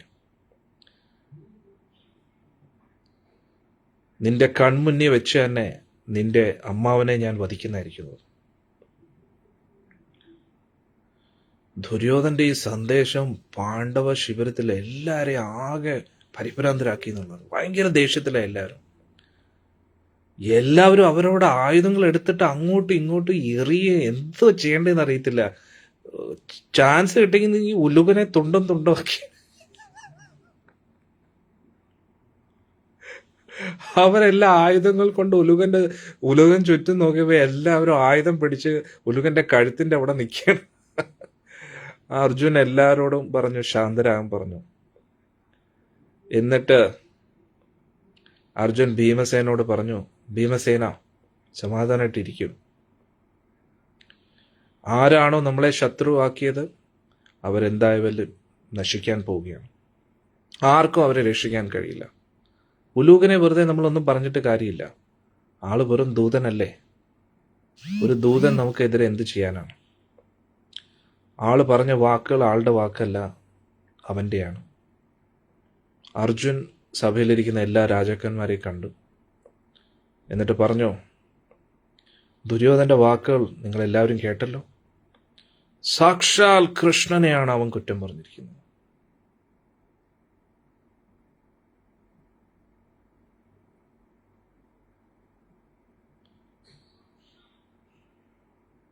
അതുകൊണ്ട് ഇതിന് മറുപടി ഞാൻ കൊടുത്തിരിക്കും. ഒന്ന് ആലോചിച്ച് നോക്കണം.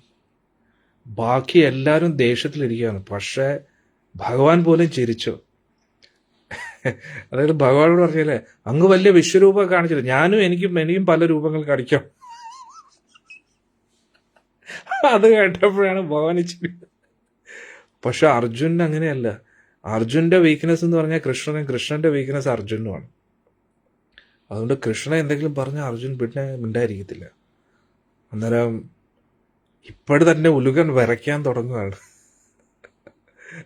അർജുൻ പറഞ്ഞു, നീ ദുര്യോധനോട് പറയൂ, നാളെ തന്നെ ഇതിന് മറുപടി ഞാൻ ഗാണ്ഡീവത്തിലൂടെ നൽകുന്നതായിരിക്കും. ആണും പെണ്ണും കെട്ടവന്മാരും മാത്രമേ വാക്കുകൾ കൊണ്ട് ഞാൻ സംസാരിക്കാറുള്ളൂ. എന്നിട്ട് അർജുനൻ യുധിഷ്ഠിരന്റെ അടുത്ത് പോയി ഇരിക്കുകയാണ്. യുധിഷ്ഠിരൻ ഇനി പറയുകയാണ്, ഉലുക, അങ്ങയുടെ സ്വാമിയുടെ വാക്കുകൾ ഞാൻ കേട്ടു. എൻ്റെ മറുപടി അങ്ങ് പറയൂ. നിന്നെ പോലുള്ള മണ്ടന്മാർ മാത്രമേ ഇങ്ങനെയുള്ള നീച സംസാരവും പ്രവൃത്തിയും ചെയ്യൂ. നിനക്ക് ഒരു ശക്തി ഇല്ലാഞ്ഞിട്ടും നീ നമ്മളുമായിട്ട് യുദ്ധം ചെയ്യാനുള്ള മണ്ടത്തരം കാണിക്കുകയാണ്. നീ മറ്റുള്ളവരുടെ ബലത്തെ ആശ്രയിച്ചിട്ടാണ് നീ ഇങ്ങനെ വെല്ലുവിളിക്കുന്നത്.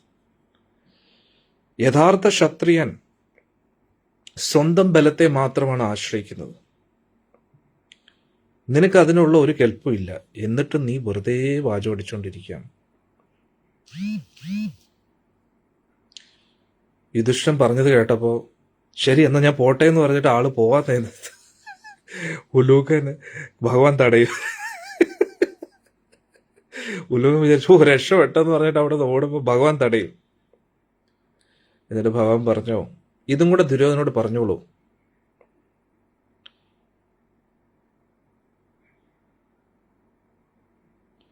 നീ വിചാരിക്കുന്നു ഞാൻ യുദ്ധമൊന്നും ചെയ്യാത്തതുകൊണ്ട്, ഞാൻ പാണ്ഡവ പക്ഷത്ത് ഇരിക്കുന്നുകൊണ്ട് പ്രത്യേകിച്ച് പാണ്ഡവർക്ക് പ്രയോജനമൊന്നും ഇല്ല എന്ന്. അങ്ങനെ ഒരു തെറ്റിദ്ധാരണ നിനക്കുണ്ടാകരുത്. ഞാൻ അർജുൻ്റെ സാരഥിയാണ്. നീ അർജുനെ എവിടെ നോക്കിയാലും നിനക്ക് അർജുനെ കാണാൻ പറ്റും. ആ രീതിയിലായിരിക്കും ഞാൻ രഥം ഓട്ടിക്കുന്നത്.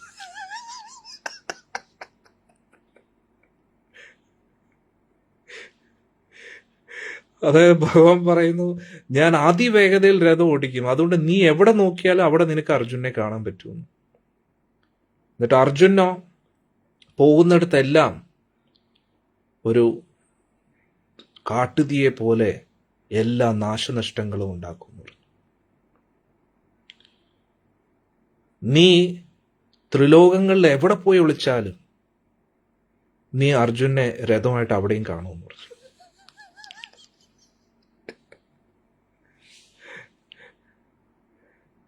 പിന്നെ നീ ഭീമനെ നിസ്സാരമായിട്ട് കാണുന്നു. പക്ഷേ ദുശാസനൻ മരിച്ചു എന്ന് തന്നെ നീ കരുതുക.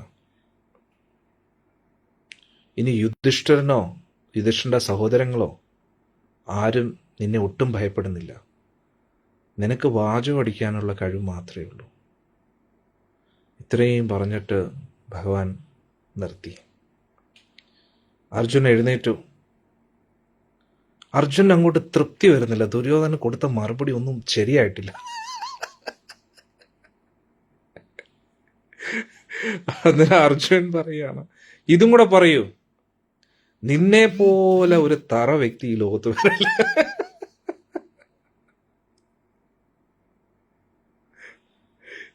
നീ ഭീഷ്മരെ സേനാപതിയാക്കി വെച്ചതിന്റെ അഹങ്കാരത്തിലാണ് നീ ഇതൊക്കെ സംസാരിക്കുന്നത്. എന്നിട്ട് നീ വിചാരിക്കുന്നു ഞാനും എൻ്റെ സഹോദരങ്ങളും ഒരിക്കലും നിന്നെ ആക്രമിക്കത്തില്ല എന്ന്. പക്ഷേ നമ്മൾ ആദ്യം ലക്ഷ്യമാക്കുന്നത് ഭീഷ്മരെ തന്നെയായിരിക്കും.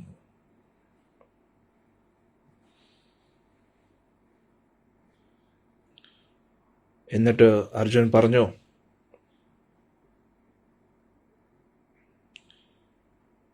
ഭീഷ്മര് ഇന്ദ്രിയങ്ങളെല്ലാം നിയന്ത്രിച്ച ആളാണ്, ഒരുപാട് അറിവുള്ള വ്യക്തിയാണ്. പക്ഷെ അദ്ദേഹം നിന്റെ പക്ഷത്ത് ചേർന്നതോടുകൂടി അദ്ദേഹം മരണത്തിന് അർഹനാണ്. അതുകൊണ്ട് അദ്ദേഹത്തിന് നേരെ അസ്ത്രം അയക്കുന്നതിൽ ഞാൻ ഒരിക്കലും മടിക്കത്തില്ല. അതുകൊണ്ട് ജയത്തെക്കുറിച്ച് നീ ചിന്തിക്കുന്നത് വെറുതെയാണ്. നീ വെറും ഏറ്റവും വലിയ മണ്ടനാണ്. നിന്നെപ്പോലൊരു അധമൻ ഈ ലോകത്ത് വേറെ ഇല്ല. എപ്പോഴും പാപകർമ്മങ്ങളിൽ മാത്രം ഏർപ്പെട്ടുകൊണ്ടിരിക്കുന്ന നീ നീ ഏറ്റവും കൂടുതൽ വെറുക്കുന്നത് ധർമ്മത്തെ തന്നെയാണ്. നീ ചെയ്തു കൂട്ടിയതിനെല്ലാം അധികം താമസിക്കാതെ നീ അതിൻ്റെയൊക്കെ ഫലം അനുഭവിക്കേണ്ടി വരും. ഞാൻ ക്രോധത്താൽ യുദ്ധം ചെയ്യുമ്പോൾ, അതും എൻ്റെ കൂട്ടത്തിൽ ഭഗവാൻ കൃഷ്ണനും ഉള്ളപ്പോൾ, നിനക്ക് എന്ത് രക്ഷയാണ് നേടാൻ കഴിയുക? നിന്റെ ബന്ധുക്കളെല്ലാം നിന്റെ മരണത്തെ ഓർത്ത് കരയുന്നതായിരിക്കും. ഭീമന്റെ അടിയേറ്റ് നീ വീഴുന്ന സമയത്ത് നിന്റെ എല്ലാ മണ്ടത്തരങ്ങളെക്കുറിച്ച് നീ ഓർത്ത് പശ്ചാത്തപിക്കും.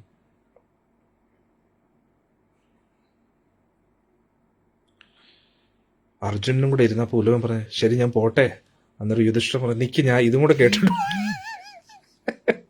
ആർക്കും തൃപ്തി വരുന്നില്ല. യുധിഷ്ഠിരൻ പറയുക, ഇതും കൂടെ ദുര്യോധന പറഞ്ഞു കൊടുക്കൂ. നീ എന്നെ ശരിയായിട്ട് മനസ്സിലാക്കിയിട്ടില്ല. യുധിഷ്ഠിരൻ പറയുക, ദുര്യോധന, നിനക്ക് എന്നെ ഇതുവരെ മനസ്സിലായിട്ടില്ല. യഥാർത്ഥ യുധിഷ്ഠിരൻ ആരാണ് നീ കാണാൻ പോകുന്നേ ഉള്ളൂ. ഞാൻ ഒരു ഉറുമ്പിനെയോ പുഴുവിനെ പോലും വേദനിപ്പിക്കാൻ ആഗ്രഹിക്കാത്ത വ്യക്തിയാണ്. പിന്നെ ബന്ധുക്കളെക്കുറിച്ച് എന്ത് പറയാനാണ്?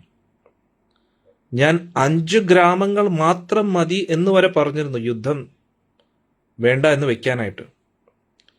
പക്ഷെ നീ കാരണമാണ് ഈ ഒരു ആപത്തിലേക്ക് നമ്മൾ തിരിച്ചിരിക്കുന്നത്. നിന്നെപ്പോലൊരു മൂഢൻ വേറെ ഈ ലോകത്തില്ല. നിന്റെ ഉള്ളിൽ കാമം മാത്രമേ ഉള്ളൂ. ആ കാമത്താൽ നിറഞ്ഞിരിക്കുന്നതുകൊണ്ടാണ് നിനക്ക് ഭഗവാന്റെ ഉപദേശം പോലും മനസ്സിലാക്കാൻ കഴിയാത്തത്.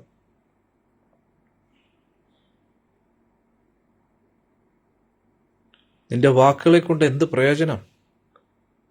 നീ പുറത്തു വന്ന് യുദ്ധം ചെയ്യുക. നിന്റെ സുഹൃത്തുക്കളുമായിട്ട് മരണം നിനക്കായിട്ട് കാത്തു നിൽക്കുകയാണ്.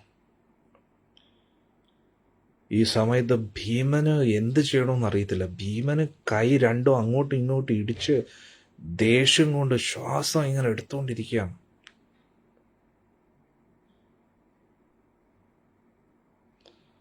ഭീമൻ പൊതുവെ ശാന്തി മതി എന്ന് പറഞ്ഞെങ്കിലും ഭീമൻ ഇപ്പോൾ വലിയ സന്തോഷത്തിലാണ്. ഭീമന്റെ ആ ശത്രുക്കളെ നേരിടാനുള്ള ആ ഒരു സന്തോഷത്തിൽ. പിന്നെ ഉലൂഖൻ വലിയൊരു ഉപകാരം ചെയ്തു എന്നാണ് ഭീമൻ ചിന്തിക്കുന്നത്. കാരണം എന്താ, ഉള്ളിൽ ഏകദേശം അണയാറായിട്ടിരുന്ന ആ പ്രതികാരത്തിന്റെ അഗ്നിയെ ആളി കത്തിച്ചു എന്ന് ഉലൂഖൻ. പക്ഷെ ഭീമൻ ചിന്തിക്കുകയാണ്, പക്ഷെ രാവിലെ സൂര്യോദയം വരെ കാത്തു നിൽക്കേണ്ടി വരുമല്ലോ. പക്ഷേ ഇന്ന് രാത്രി തന്നെ യുദ്ധം ചെയ്യാൻ പറ്റിയിരുന്നെങ്കിൽ എന്ന് ഭീമൻ ചിന്തിക്കുകയാണ്. പക്ഷെ എന്നിട്ടും എങ്ങനെയൊക്കെയോ ദേഷ്യത്തെ നിയന്ത്രിച്ചിട്ട് ഉലൂഖൻ പോകുമ്പോൾ പറയാ, നിക്ക് ഞാൻ പറയുന്ന കൂടെ കേൾക്കാൻ പറഞ്ഞു. ഭീമൻ പറഞ്ഞു, ദുര്യോധനോടുള്ള എൻ്റെ അവസാനത്തെ വാക്കാണ്. എടാ പാപി, നീ ഒന്നുകിൽ ഹസ്തിനപുരിയിൽ പോയിരിക്കുക, അല്ലെങ്കിൽ കഴുകന്റെ ഭക്ഷണമായിട്ട് നീ മാറും. നിനക്ക് ഈ 2 ഓപ്ഷൻസ് മാത്രമേ ഉള്ളൂ എന്ന് ഭീമൻ പറയുകയാണ്. ഞാൻ ഉറച്ചു വിശ്വസിക്കുന്നു, ഞാൻ ഇവിടെ എടുത്ത പ്രതിജ്ഞകളൊന്നും തെറ്റാൻ പോകുന്നില്ല. അതെല്ലാം യാഥാർത്ഥ്യമായിട്ട് മാറും. ഞാൻ ദുശാസന്റെ രക്തം എന്തായാലും കുടിക്കും. നിന്റെ തോട ഞാൻ പൊട്ടിച്ചിരിക്കും. ഞാൻ തന്നെയായിരിക്കും എല്ലാ ധൃതരാഷ്ട്രപുത്രന്മാരുടെയും മരണത്തിന് കാരണമാകുന്നത്. ഇതെല്ലാം കേട്ടപ്പോൾ ഉലൂഖന് ആകെ ബോധം കിട്ടുന്ന അവസ്ഥയായി. എന്നിട്ട് ഉലൂഖൻ, മതി, ഞാൻ എന്നാ പോട്ടെ. ഉടനെ ദൃഷ്ടതി പറയും, ഉലൂഖ, നീ ഇതും കൂടെ പറയും ദുര്യോധനോട്. ഞാൻ ജനിച്ചത് തന്നെ ദ്രോണരെ കൊല്ലാൻ വേണ്ടിയാണ്. അതുകൊണ്ട് ദ്രോണരും ദ്രോണരുടെ കൂട്ടത്തിലുള്ള എല്ലാവരും എൻ്റെ കൈയാൽ മരിക്കാൻ പോവുകയാണ്. അതിലൊരു സംശയമില്ല. വേറെ ഇനി എനിക്കൊന്നും പറയാനില്ലെന്ന്. ഉലൂഖൻ എങ്ങനെയൊക്കെയോ അവിടുന്ന് ഓടി രക്ഷപ്പെട്ടു. ഓടി രഥത്തിലേക്ക് കയറി എത്രയും പെട്ടെന്ന് ഇവിടുന്ന് പൊയ്ക്കോ. യുധിഷ്ഠിരൻ സൈന്യത്തെയൊക്കെ തയ്യാറാക്കി പല പല വ്യൂഹങ്ങളുടെ പ്ലാനുകളൊക്കെ തുടങ്ങി. ഓരോരോ പ്രധാന യോദ്ധാക്കൾക്കും ഓരോരോ ഉത്തരവാദിത്തങ്ങൾ കൊടുത്തു. ഓരോ രഥ പോരാളിയുടെ ഉത്തരവാദിത്തം പടയാളികളെ രക്ഷിക്കുക എന്നതാണ്.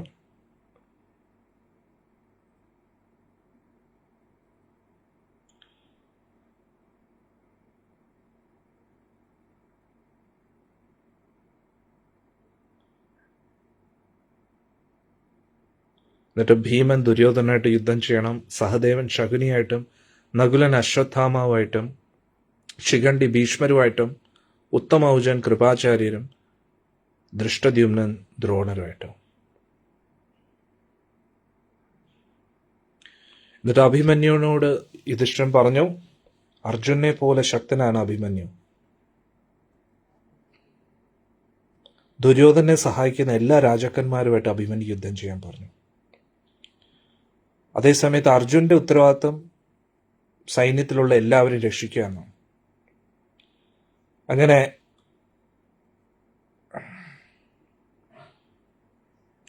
പാണ്ഡവരെല്ലാവരും വ്യൂഹമായിട്ട് തയ്യാറായി.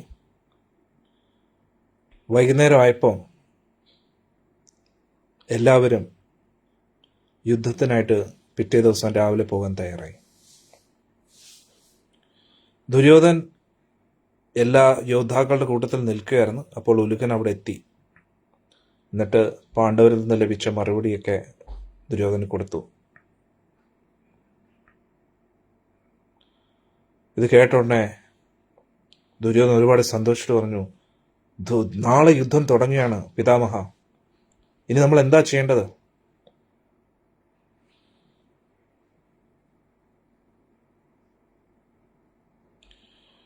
ഭീഷ്മര് എന്തായാലും ഉറപ്പിച്ചിരുന്നു യുദ്ധം തുടങ്ങുമെന്ന്. പിന്നെ ദുര്യോധനൻ എന്ന് പറഞ്ഞാൽ എപ്പോഴും മണ്ടത്തരം തീരുമാനങ്ങളെ എടുക്കൂ.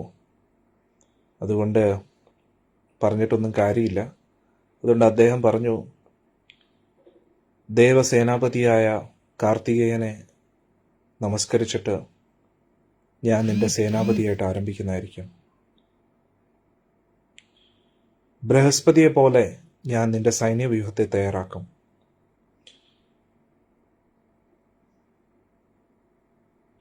എല്ലാ തരത്തിലുള്ള ആക്രമണത്തിൽ നിന്നും ഞാൻ നിന്റെ സൈന്യത്തെ രക്ഷിക്കും.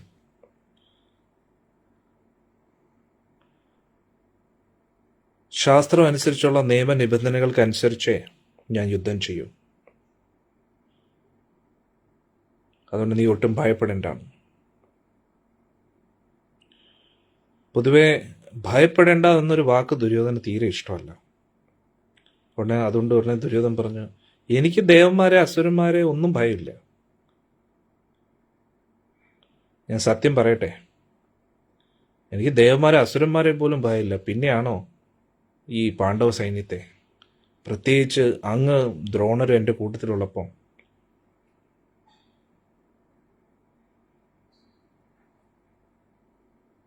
അങ്ങ് നമ്മുടെ കൂട്ടത്തിൽ യുദ്ധം ചെയ്യുമ്പോൾ ദേവലോകം പോലും എനിക്ക് കീഴടക്കാൻ പറ്റും എന്ന് ദുര്യോധൻ പറയാം. ദുര്യോധൻ വീണ്ടും ചിന്തിക്കുകയാണ് സൈന്യത്തെക്കുറിച്ച്. ദുര്യോധൻ ഉറപ്പിച്ചു, കൗരവ സൈന്യം തീർച്ചയായിട്ടും അജയരാണ്, ആർക്കും തോൽപ്പിക്കാൻ കഴിയില്ല, പ്രത്യേകിച്ച് ഭീഷ്മരും ദ്രോണരും കൂട്ടത്തിലുള്ളപ്പോൾ. പക്ഷെ പാണ്ഡവരെ തോൽപ്പിക്കുക എന്ന് പറഞ്ഞാൽ ഇപ്പോഴും ബുദ്ധിമുട്ടുള്ളൊരു കാര്യമാണ് എന്ന് ഉള്ളിൽ ദുര്യോധൻ ചിന്തിക്കുകയാണ്. ഒരു സൈന്യത്തിൻ്റെ സഹായമില്ലാതെ തന്നെ അവരെ തോൽപ്പിക്കാൻ വളരെ ബുദ്ധിമുട്ടാണെന്ന് പല പ്രാവശ്യം അവർ തെളിയിച്ചിട്ടുണ്ട്. ഇനിയാണെങ്കിൽ അവരുടെ കയ്യിൽ 7 അക്ഷൗണി പടയുമുണ്ട് യുദ്ധത്തിനായിട്ട്. ഇനി അവരെ സഹായിക്കാൻ സാക്ഷാൽ കൃഷ്ണനും ഉണ്ട്.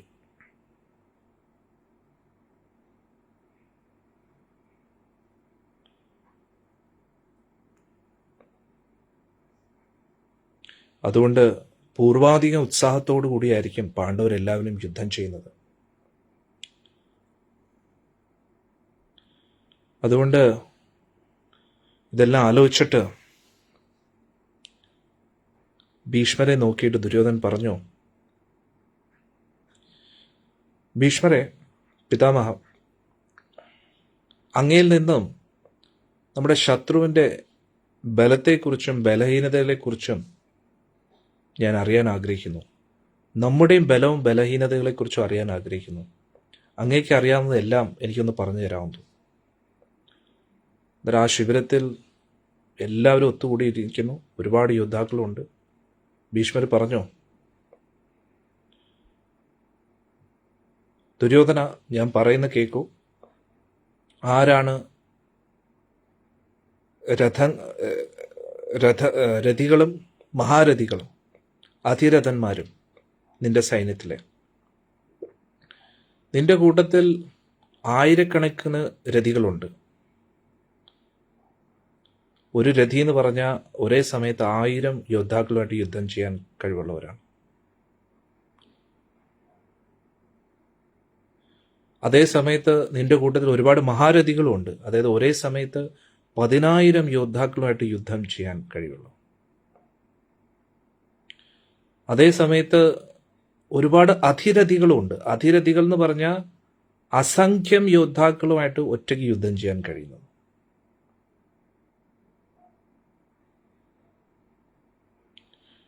അന്നേരം പറഞ്ഞു, നീ ഗാന്ധാരി പുത്രനായ നീ ഒരു അധിരഥനാണ്.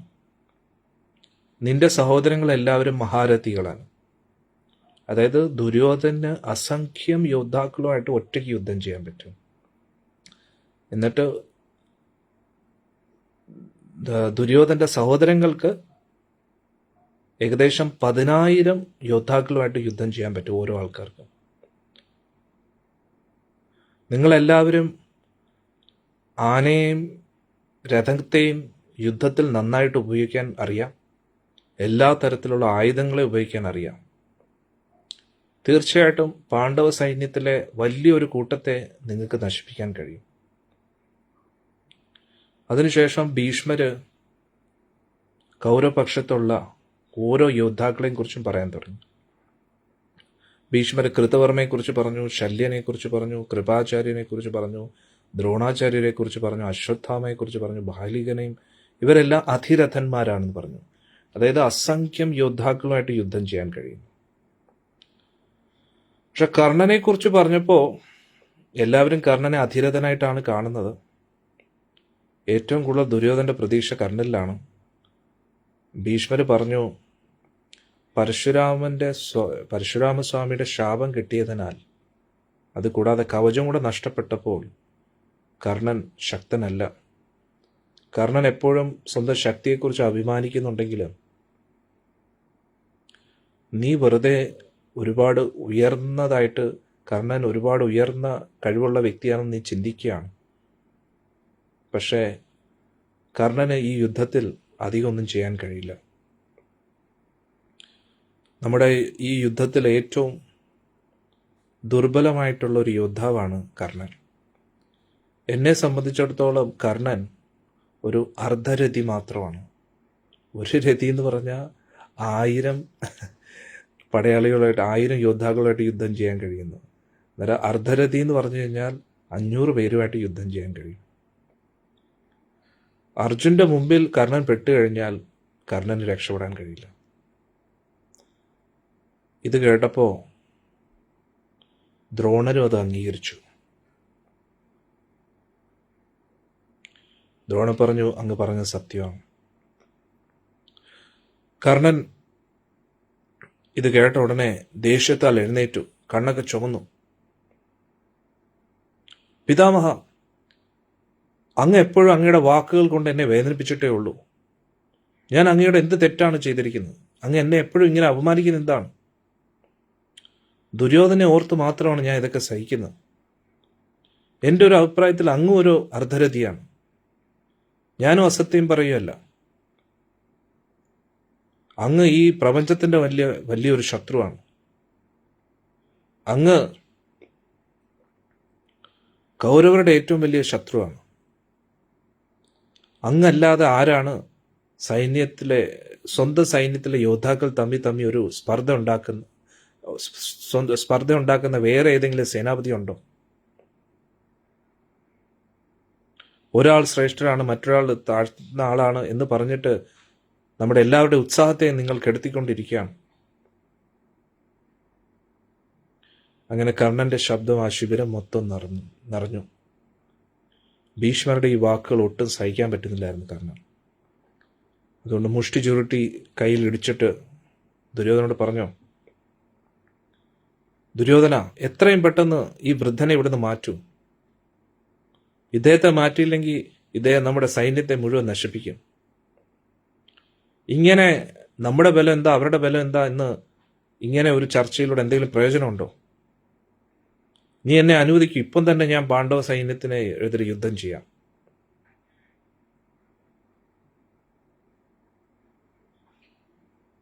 ഭീഷ്മർ സ്വയം പറയുന്നു, ഞാൻ ഈ പ്രപഞ്ചത്തിലുള്ള എല്ലാവരുമായിട്ട് യുദ്ധം ചെയ്യുമെന്ന്.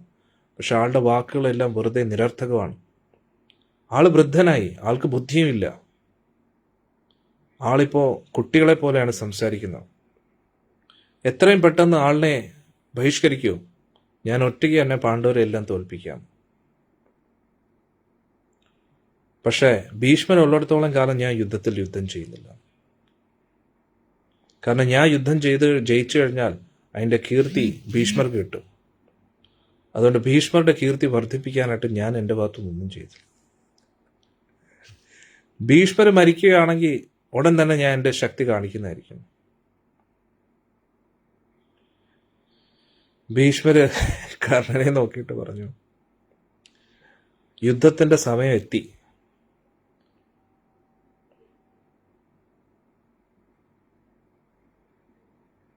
എനിക്ക് നന്നായിട്ട് അറിയാമായിരുന്നു ഈ ഒരു ആപത്ത് വരുമെന്ന്. ഈ ഒരു വലിയൊരു ആപത്ത് വരുമ്പോൾ ഈ ഉത്തരവാദിത്തങ്ങളെല്ലാം എൻ്റെ തോളിലാണ്. എനിക്ക് ഒരിക്കലും നിങ്ങൾ തമ്മിൽ ഒരു സ്പർദ്ധ ഉണ്ടാക്കാനോ വഴക്കുണ്ടാക്കാനോ താല്പര്യമില്ല. അതുകൊണ്ട് മാത്രമാണ് സൂതപുത്ര നീ ഇപ്പോഴും ജീവനോടിരിക്കുന്നത്.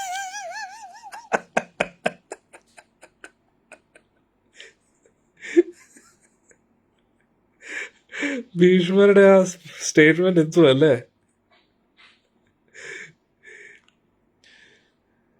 ഈ ഒരു സന്ദർഭം വരുമെന്ന് എനിക്ക് നേരത്തെ അറിയായിരുന്നു.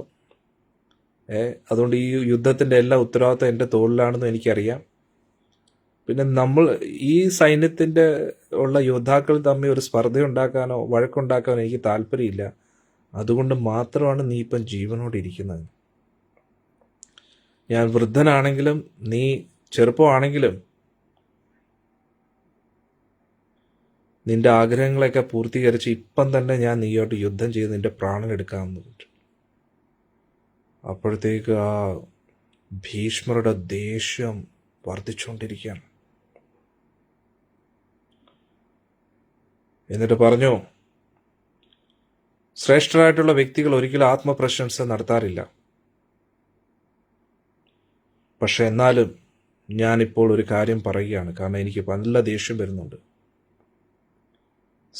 കാശിയിൽ സ്വയംവരത്തിനായിട്ട് ഞാൻ പോയപ്പോൾ ഞാൻ ഒറ്റയ്ക്കാണ് ഈ ഭൂമിയിലുള്ള എല്ലാ രാജാക്കന്മാരെയും തോൽപ്പിച്ചത്. നീ എന്താണ് ചെയ്തിട്ടുള്ളത്? നീ എന്നിവിടെ കാലുകുത്തിയോ അന്ന് മുതൽ പ്രശ്നങ്ങൾ. നിന്റെ ശക്തി എന്താണെന്ന് യുദ്ധത്തിൽ കാണിക്കൂ.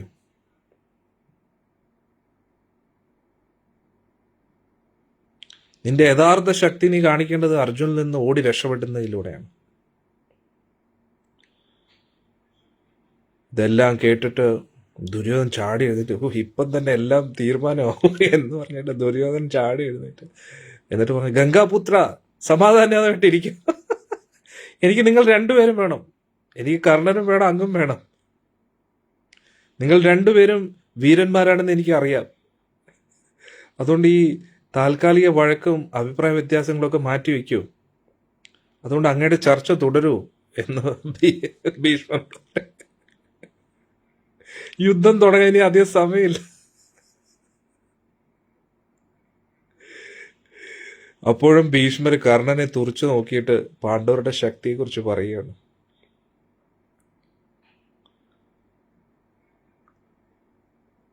എന്നിട്ട് പറഞ്ഞു, യുധിഷ്ഠിരൻ സ്വയം ഒരു മഹാശക്തനായിട്ടുള്ള മഹാരഥിയാണ്. യുധിഷ്ഠിരൻ യുദ്ധകളത്തിൽ അഗ്നിയെപ്പോലെ കറങ്ങും. ഇനി യുധിഷ്ഠിരന്റെ സഹോദരനായ ഭീമസേനൻ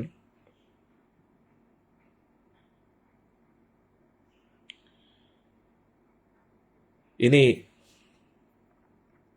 ഭീമസേനൻ നമുക്ക് ചിന്തിക്കുന്നതിന് അപ്പുറത്ത് ശക്തശാലിയാണ്.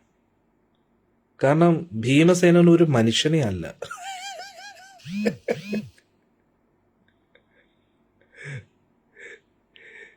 ഭീമനുമായിട്ട് ഗദ വെച്ച് യുദ്ധം ചെയ്തിട്ടോ അസ്ത്രങ്ങൾ വെച്ച് യുദ്ധം ചെയ്തിട്ടോ ഒരു കാര്യമില്ല. കാരണം ഭീമന് തുല്യം ആരുമില്ല.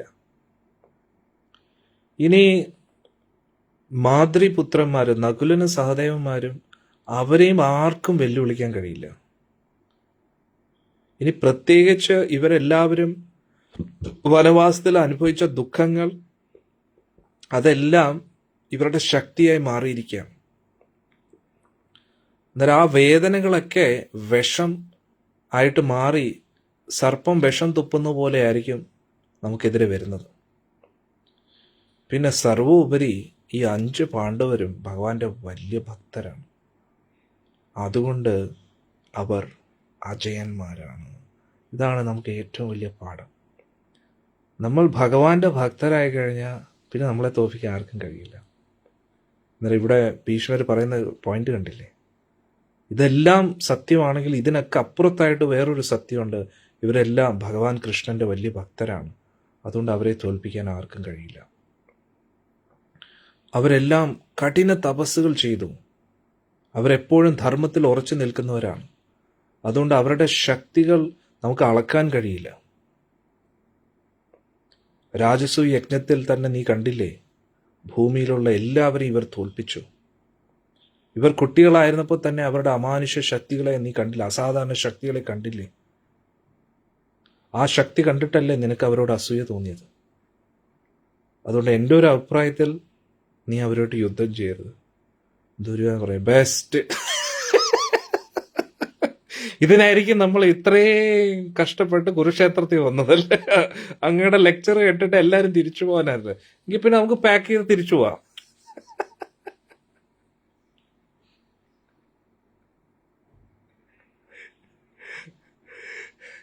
ഭീഷ്മര് ഇനിയെങ്കിലും ഈ ദുര്യോധന ഒരു മാറ്റം വരട്ടെ എന്ന് പറഞ്ഞിട്ട് ദുര്യോധനെ ഒന്ന് നോക്കി.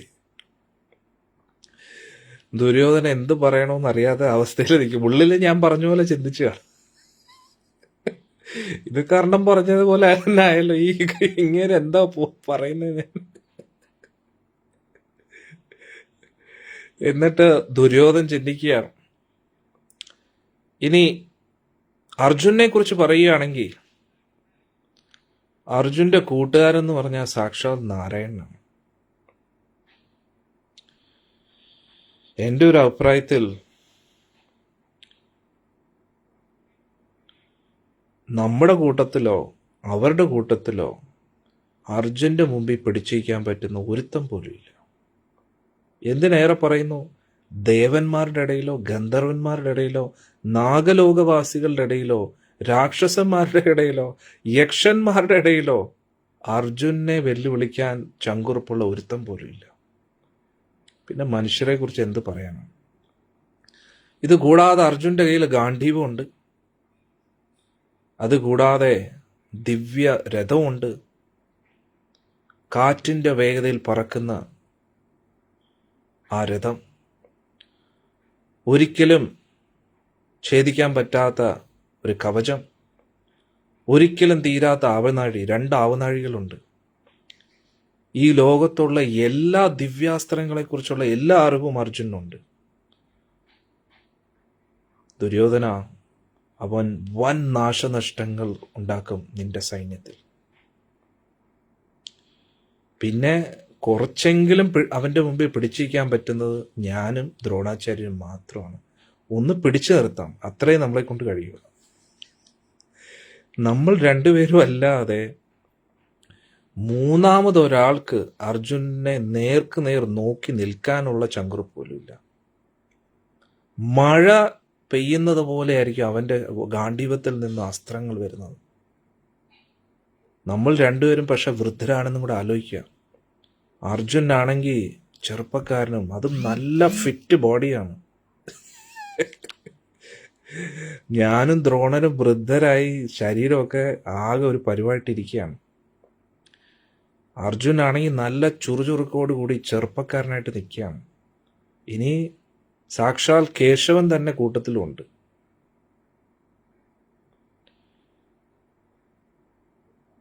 അന്നേരം ദുര്യോധന്റെ ശിബിരത്തിലുള്ള എല്ലാവരും അർജുനെ കുറിച്ചുള്ള ഈ വിവരണമൊക്കെ കേട്ടപ്പോൾ അവരുടെ ശക്തി എല്ലാം ചോർന്നു പോയി.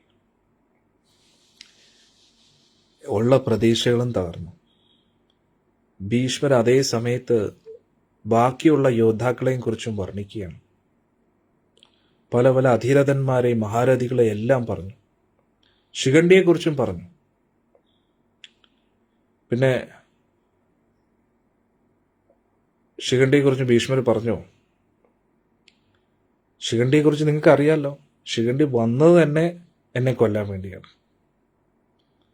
പക്ഷേ ആദ്യം ശിഖണ്ഡി ഒരു സ്ത്രീയായിട്ടാണ് ജനിച്ചത്. അതുകൊണ്ട് ശിഖണ്ഡി മുന്നിൽ വന്നാൽ ഞാൻ യുദ്ധം ചെയ്തില്ല. ഇനി ആ ശിഖണ്ഡി ആരാണെന്നുള്ള കഥ ഞാൻ നിങ്ങൾക്ക് പറഞ്ഞു തരാം. സാക്ഷാൽ നാരദ മഹർഷി തന്നെയാണ് എനിക്കത് പറഞ്ഞു നൽകിയത്. കൊള്ളാം അല്ലേ? നല്ല സേനാപതി അല്ലേ? നല്ല മോട്ടിവേഷൻ കിട്ടി എല്ലാവർക്കും.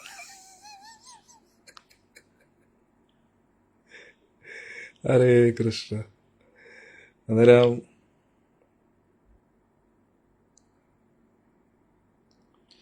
നാളെ രാവിലെ ശിഖണ്ഡി യഥാർത്ഥത്തിൽ ആരാണെന്ന് ഭീഷ്മർ പറഞ്ഞു കൊടുക്കുന്നു. അത് നമുക്ക് ചർച്ച ചെയ്യാം. എങ്ങനെ ഉണ്ടായിരുന്നു ഇന്നത്തെ അധ്യായം? സൂപ്പറായിരുന്നു അല്ലേ? മഹാഭാരതം അടിപൊളിയാണ്. എല്ലാവർക്കും ഭഗവാന്റെ അനുഗ്രഹം കിട്ടട്ടെ എന്ന് പ്രാർത്ഥിക്കുന്നു. നാളെ രാവിലെ നമുക്ക് ശിഖണ്ഡി ആരാണെന്ന് ഭീഷ്മർ പറയുന്ന ആ ഒരു രംഗം ചർച്ച ചെയ്യാം.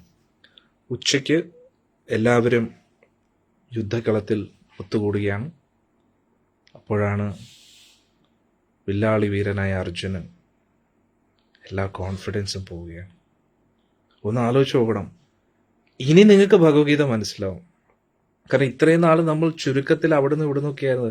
അതൊരു ഇത്രയും സംഭവങ്ങൾ നടന്നിട്ടാണ് അർജുൻ്റെ ആ ഒരു ശക്തി, പ്രതീക്ഷകൾ എല്ലാം തീരുകയാണെന്നുള്ളത്. അപ്പം ഭഗവാന്റെ മാനസികാവസ്ഥ എന്തുമായിരിക്കും? ഒരു നിമിഷം ഒന്ന് ആലോചിച്ച് നോക്കും. നമ്മളാണ് ഭഗവാൻ കൃഷ്ണന്റെ സ്ഥാനത്തെങ്കിൽ, എന്നിട്ട് അർജുൻ പറയാം യുദ്ധം ചെയ്യുന്നില്ലെന്ന്. അപ്പം നമ്മൾ അർജുനോട് എന്താ പറയും? എടീ എന്താണ് ഇന്ന് പോയത്? What is your problem? നിനക്ക് വേണ്ടിയല്ലേ ഞാൻ ഇത്രയും കഷ്ടപ്പെട്ടു? എടാ നിനക്ക് വേണ്ടിയല്ലേടാ ഇത്രയും കഷ്ടപ്പെട്ട് ഞാൻ ഇവിടേക്ക് വന്നത്? നിനക്ക് വേണ്ടിയല്ലേ ഒരു സാരഥിയായത്? പബ്ലിക്കായിട്ട് നാണം കെടുത്താൻ വേണ്ടിയാണോ നീ ഇതൊക്കെ എന്നെ ഇവിടെ കൊണ്ടുവന്നിരിക്കുന്നത്?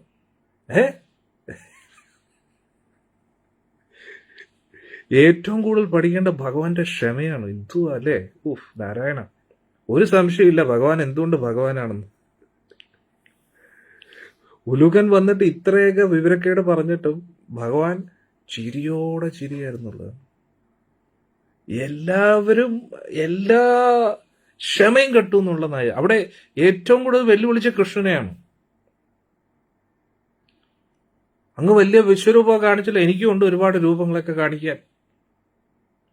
അങ്ങനെ എന്തെങ്കിലും രൂപം ഉണ്ടെങ്കിൽ യുദ്ധത്തിലാണ് കാണിക്കേണ്ടതല്ല.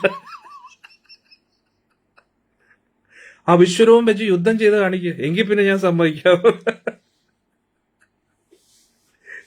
ഇവരോടൊക്കെ എന്താ പറയുക? ഭഗവാൻ ചിരിയോടെ ചിരിയായിരുന്നു. അങ്ങനെ ഭഗവാൻ എന്തുമാത്രം ക്ഷമയുണ്ടോ നോക്കണേ.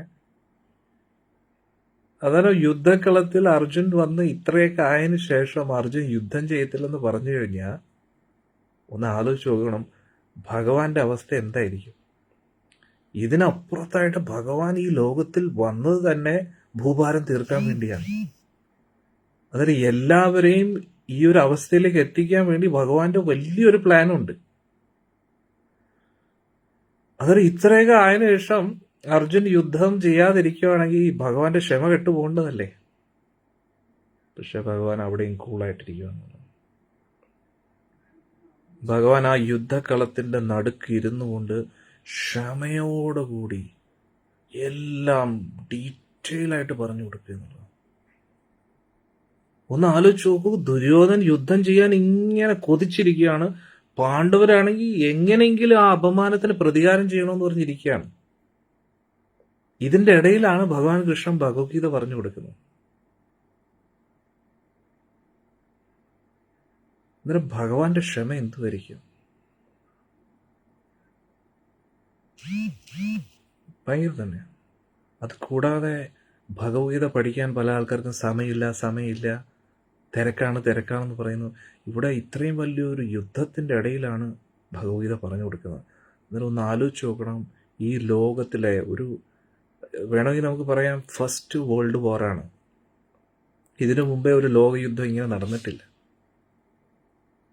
പൊതുവെ നമ്മൾ വേൾഡ് വാർ എന്ന് പറയുന്നത് വേറൊരു വേൾഡ് വാർ 1, 2 എന്നൊക്കെ പറയും. പക്ഷെ ഫസ്റ്റ് വേൾഡ് വാർ ഇതാണ്. ലോകത്തിലുള്ള എല്ലാ രാജാക്കന്മാരും ഇരുപക്ഷത്തുമായെന്നുള്ളതാണ്. അത് ഈ ലോകത്തിൻ്റെ തന്നെ രാഷ്ട്രീയത്തെയും ഭരണാധികാരത്തെയും മാറ്റിമറിക്കുന്ന ഏറ്റവും വലിയൊരു യുദ്ധമായിരുന്നു മഹാഭാരത യുദ്ധം. അത്രയും നിർണായക യുദ്ധത്തിൻ്റെ മധ്യത്തിൽ, യുദ്ധം തുടങ്ങാൻ പോകുന്നതിന് മുമ്പെയാണ് ഭഗവത്ഗീത പറയുന്നത്. അന്നേരം ഒന്ന് ആലോചിച്ച് നോക്കുക, ഭഗവത്ഗീത എത്ര ഇമ്പോർട്ടൻ്റ് ആയിട്ടുള്ളൊരു സബ്ജക്റ്റാണ്. അതായിരിക്കും നാളെ വൈകുന്നേരത്ത് നമ്മൾ ചർച്ച ചെയ്യാൻ പോകുന്നത്. ഓക്കെ, അതുകൊണ്ട് നാളെ രാവിലെ 6 മണിക്ക് നമുക്ക് കാണാം. ഇന്ന് വന്ന എല്ലാവർക്കും ഭഗവാന്റെ അനുഗ്രഹം ലഭിക്കട്ടെ എന്ന് പ്രാർത്ഥിക്കുന്നു. ഹരേ കൃഷ്ണ.